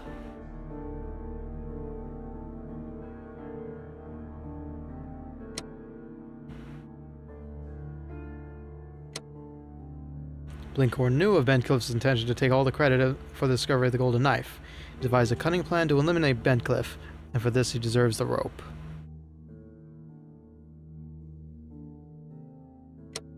Okay. Option 2. Garrow. No. He killed Sir Rodney in a fit of obsession due to his intense nervous state.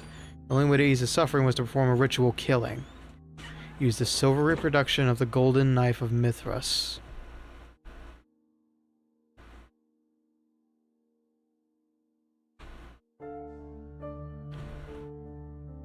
He threw it in...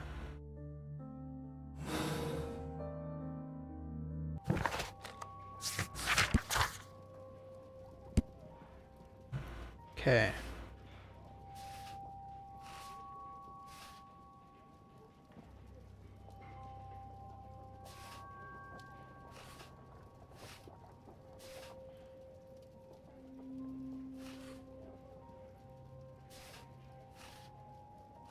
Saw the knife.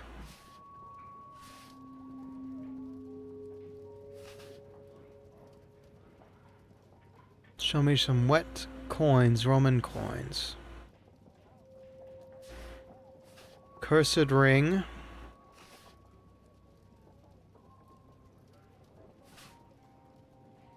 So that ring was his. He brought it from Egypt.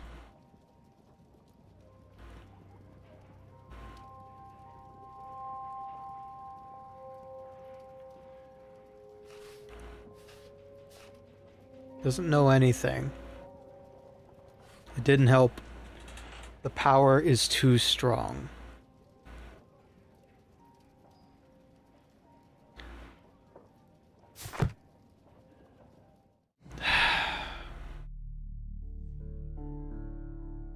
Okay. Let's run on the idea that it was Pitkin with a silver knife. With the ice knife. He killed Sir Rodney to conceal their discovery, the only way to save the Roman baths from upcoming excavations. He intended to start his own business. He used an ice-made reproduction of the golden knife of Mithras.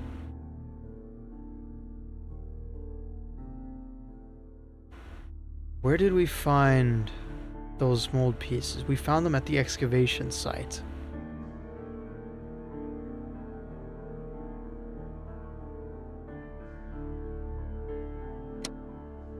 So only people who worked with their hands at that area.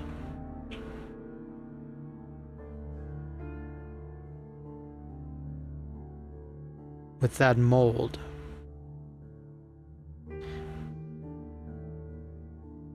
I don't think it's Pitkin. Because he would have had to have access to the mold. And that mold was found at the dig site. So now this brings up Blinkhorn or Pitkin or Garrow. Garrow could have done it out of superstition. Out of fear. Fear of destruction. Trying to appease the gods by performing a ritual sacrifice.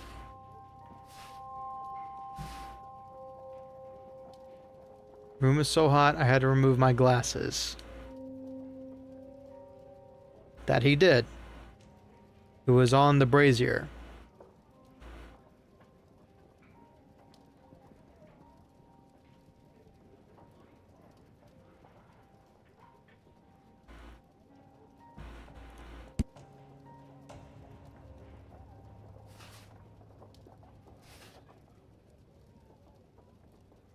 Working on several excavation sites at present, including the baths at Strand Lane.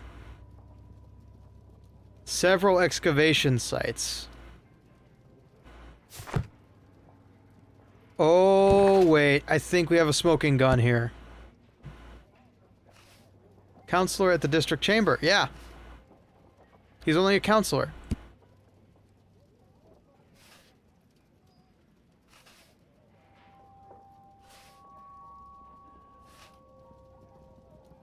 There's only one person who has been at that dig. At this particular dig.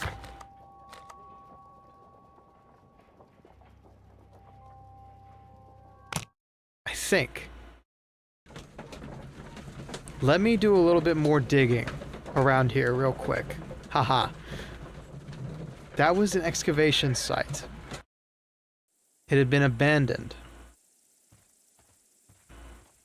Archaeological field. This archaeological site has been abandoned. Why did Bentcliffe come here? Several other archaeological sites. Domum Hadriano. This is the map.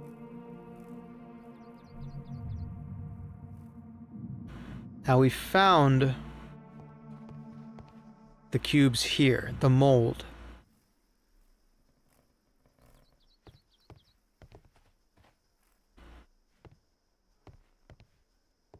In addition, we also found various references to Mithras. What did he say about it?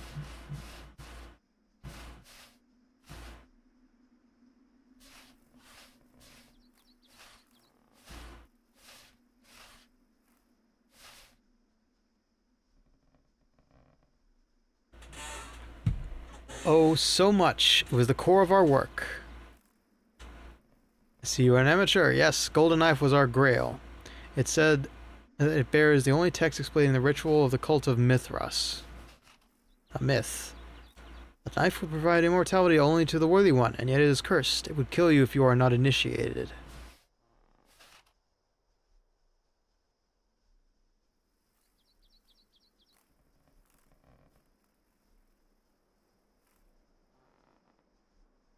I think he did it.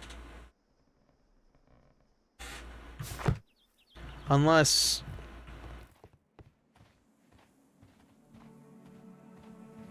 this excavation site is just plain old abandoned.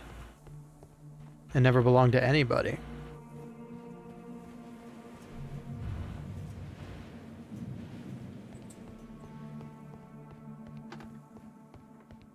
Covered up the fresco recently.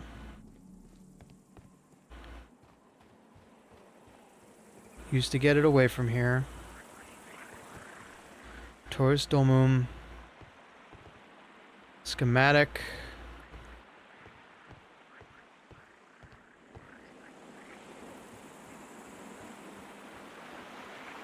and a map.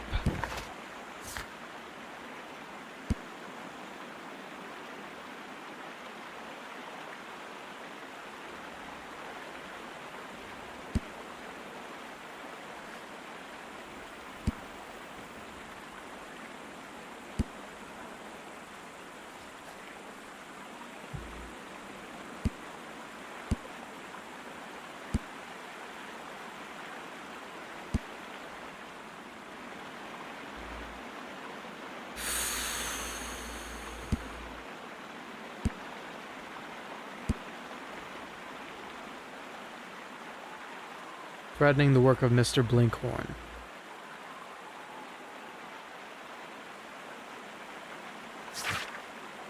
Let me see.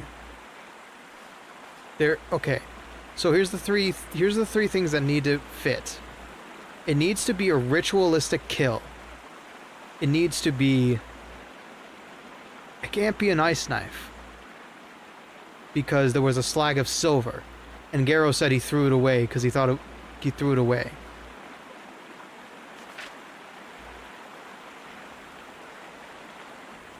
Today I almost found it. This date will go down in history. Sir Gregory Pitkin's letter. To Sir Gregory Pitkin, manager, to Mr. Blinkhorn.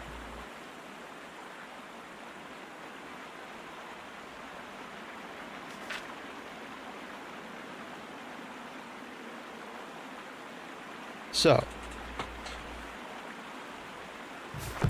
I guess it's time to just call it quits because we are well over our usual limit. So, it cannot be Pitkin. You have to have access to that mold. This mold was at a dig site. Pitkin and Garrow have nothing to do with this dig site. But Blinkhorn does.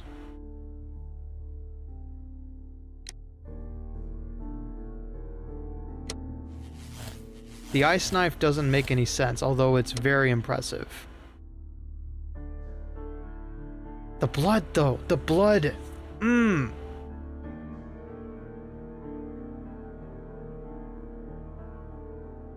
The blood. Oh no. Was it because of the humidity or because of the melted ice?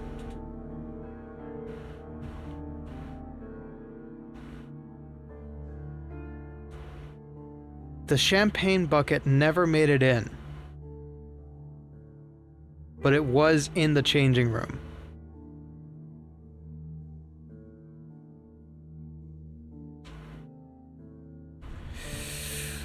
Oh no.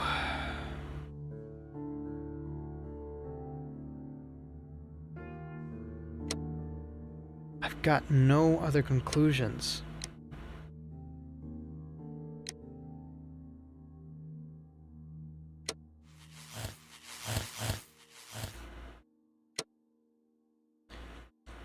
Garrow was to perform a ritualistic killing. Silver representation. So somebody had to make that mold. Had to use that mold.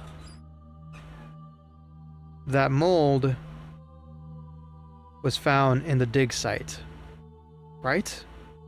It wasn't found in the offices, was it? Oh god. Hang on. Maybe I can get a quick idea. Almost. We just have to solve this mystery and be done with it.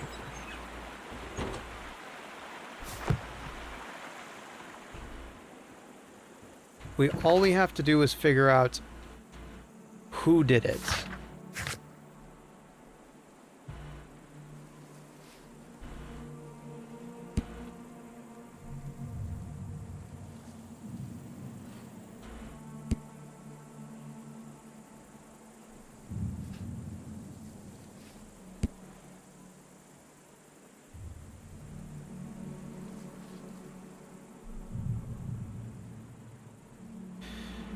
Oh, man.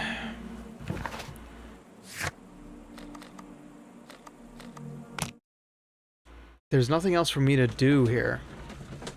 I don't recall if I found the blocks in the dig site or in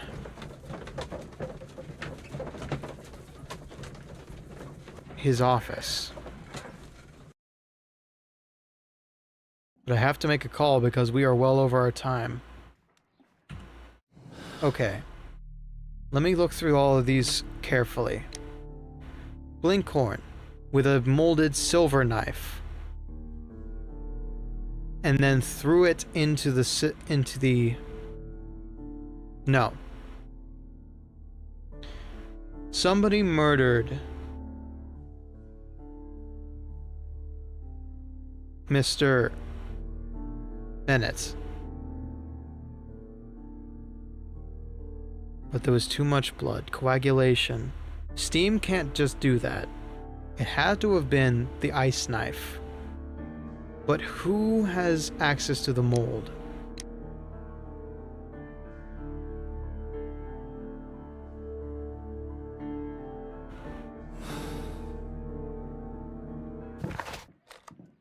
Okay. Let's double check one more thing, because I don't know. I think the cubes weren't in the bathhouse, right? Or were they? Damn it, my memory is failing me. Okay. Frigidarium. Were they here or were they at the dig site?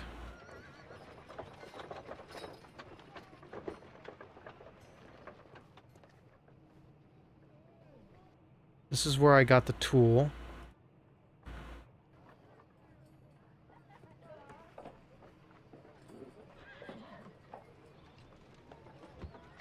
Uh-oh.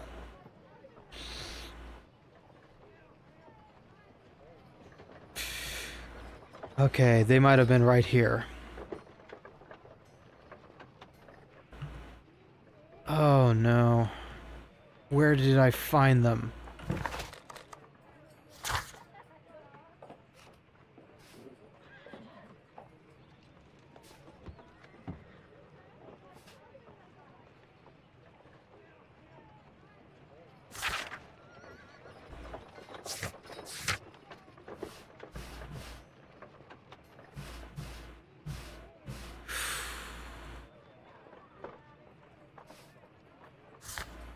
This is the final key, is where did I find these blocks? Was it at the dig site, or was it here in the office? Unfortunately, DVR is disabled, so there's no way I can look back.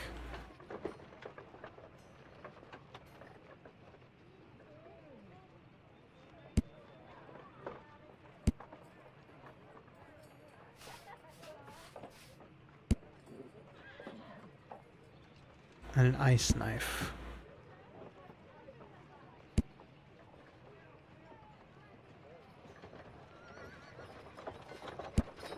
I think I just have to make an accusation based on clues at this point. There's not much else to say. Okay. So, the blood was spilled everywhere. It had to have been with the ice knife. But what? How does that not? How does that explain the silver slag? What could it have been? It was perfectly made to shape into the knife. Garrow could have done it with that silver knife.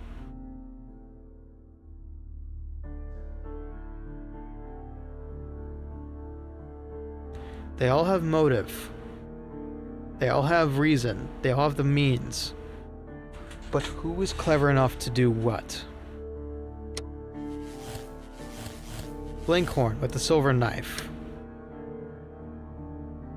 He used a silver reproduction of the golden knife of Mithras.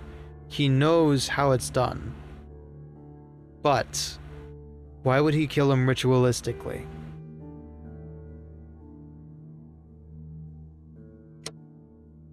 Then there's Garrow. He knows. He knows all the superstition. He killed Sir Rodney in a fit of obsession due to his intense nervous state.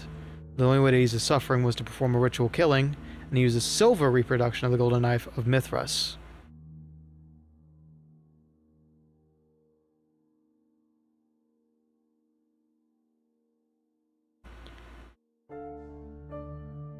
But he's only a councilman.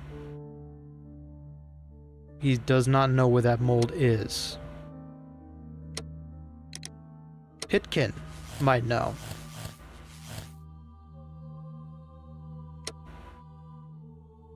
A silver reproduction. But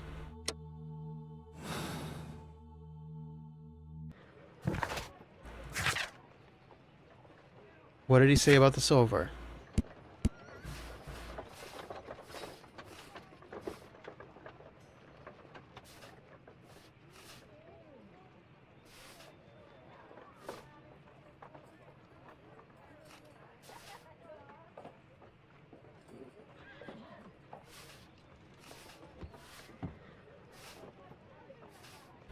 Only Garrow said something about the silver.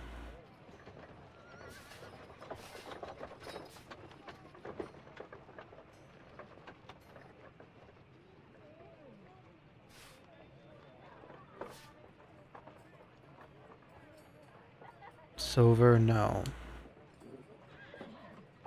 An effect of the steam. An ice knife.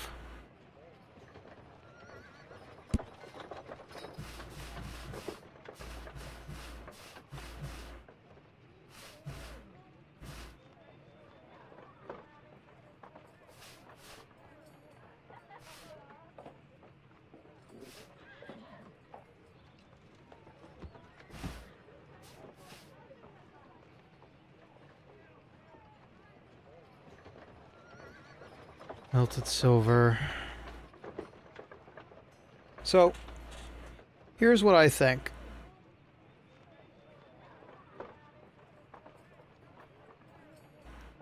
His blood being non-coagulated.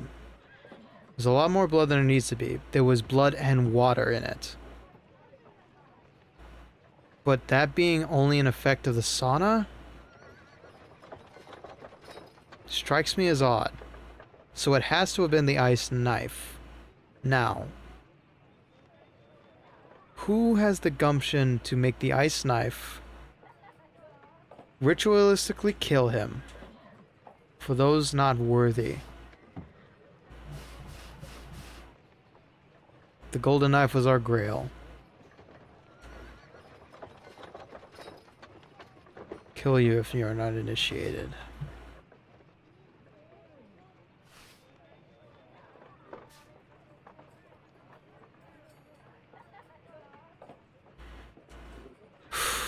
I'm gonna go out on a limb here and say that only Blinkhorn has the right idea.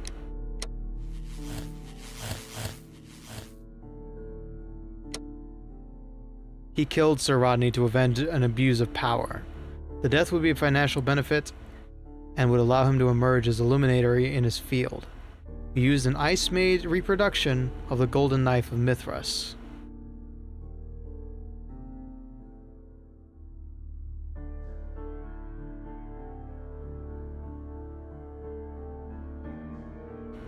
In a ritualistic manner, he has to have known the ritual, which is Garrow and Blinkhorn.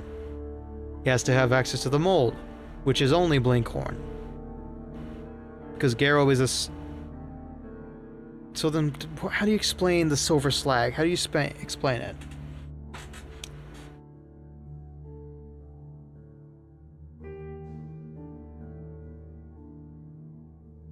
Because Bennett was showing a reproduction.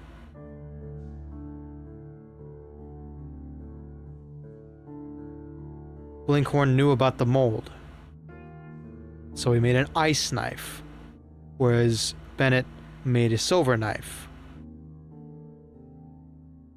Let's run with that theory, and we condemn Blinkhorn. If I'm right, That will be 4 cases solved. If I am wrong, we're at 3 out of 4. But this is the only one that makes sense to me. Is somebody else who knew everything about this. The manager only has a financial aim. Garrow is just a councilman. Blinkhorn knew much more than he let on. And he has no regret about killing somebody who would have abused the archaeological findings. So let's see if we're right.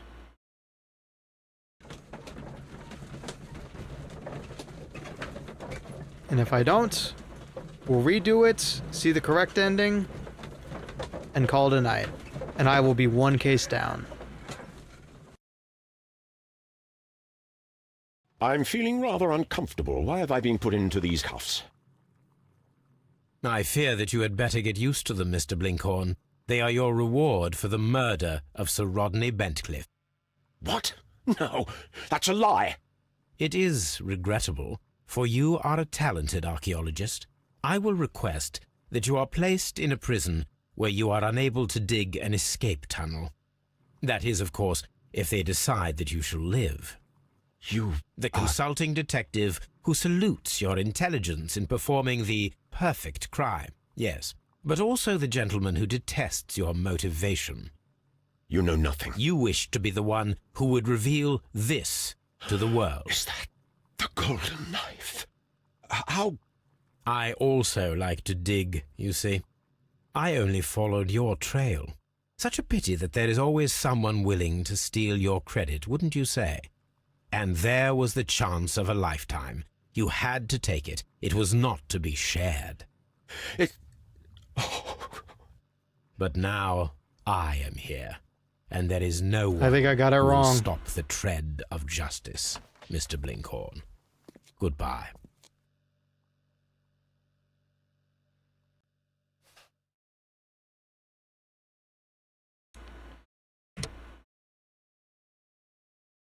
Oh.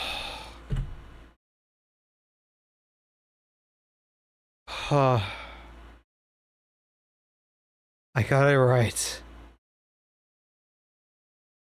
Blinkhorn knew of Bentcliffe's intention to take all the credit for the discovery of the golden knife. He devised a cunning plan that would not only eliminate his rival, but would award him the fame of discovery. He used a handmade ice maker to create an ice-made reproduction of the golden knife of Mithras, carried it to the steam room in an ice bucket with champagne. And then, after the murder, dropped the knife onto the floor, allowing it to dissolve into water. The rope is a fitting punishment. Oh, shit. Now.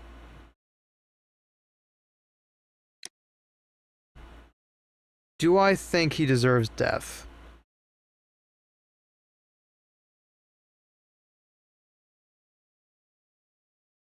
In all honesty,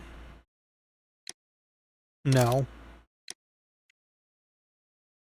That's not the right moral decision, because Bennett was an absolute bastard of an archaeologist. He was a tomb raider.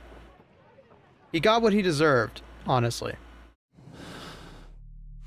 But my theory was correct. And I think this archaeologist deserves absolution. So I can hear the full story.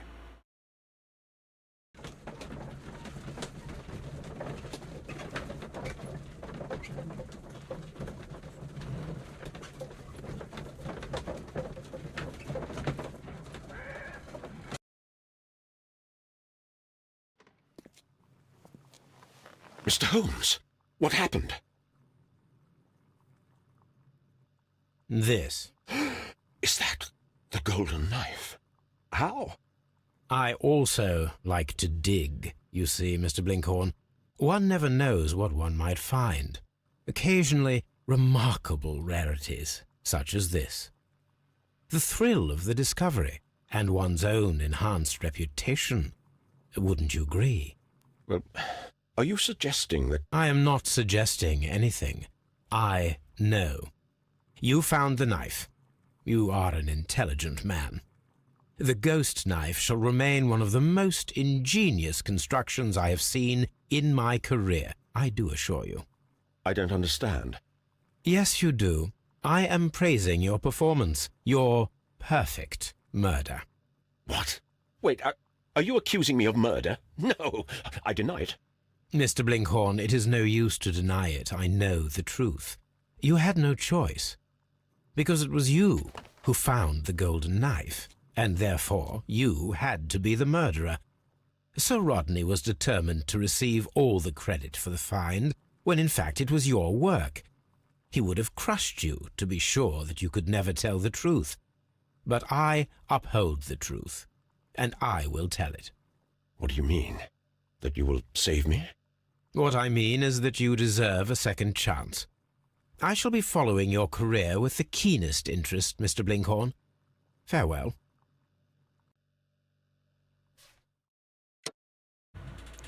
Wow. I can't believe I got it right.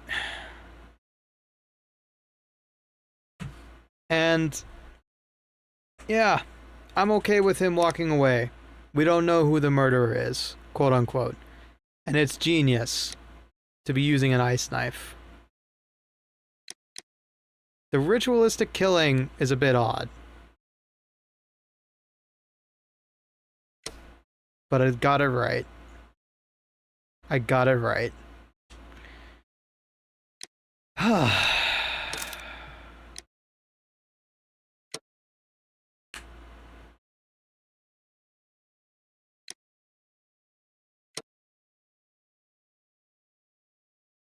And that's the end of Bloodbath.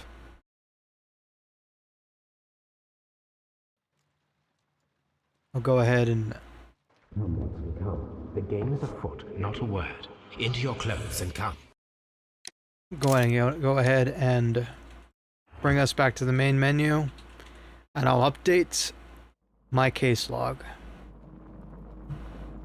very quickly. That's going to be 4 out of 4 cases solved by Detective Ricky T. Bones. And 1 cover-up crime for not solving the case by the book. Well, shit, I didn't expect to be able to do another one off the bat yet again, but here we are. I am smart, in some cases. I have my moments, and I'm very happy I got to share it. You're doing better than I expected. Me too, honestly. Like, I didn't expect to be able to flex my brain doing this, but here I am, actually solving crimes, unlike usual TV detectives. So yeah, that's it for our stream tonight. Thank you for staying around 4 hours and staying up with yours truly. I am gonna go find something to munch on, and I suggest y'all get some good shut-eye. Thursday's stream should happen. Some things might happen outside of my control that make it difficult to stream for a while, but I'll let you know as soon as I can if I need to take a break to deal with some things. But until next time, please enjoy yourselves, have a good night, and as always, memento vivere, memento mori, and enjoy writing your life story. Until Thursday, y'all, have a good night.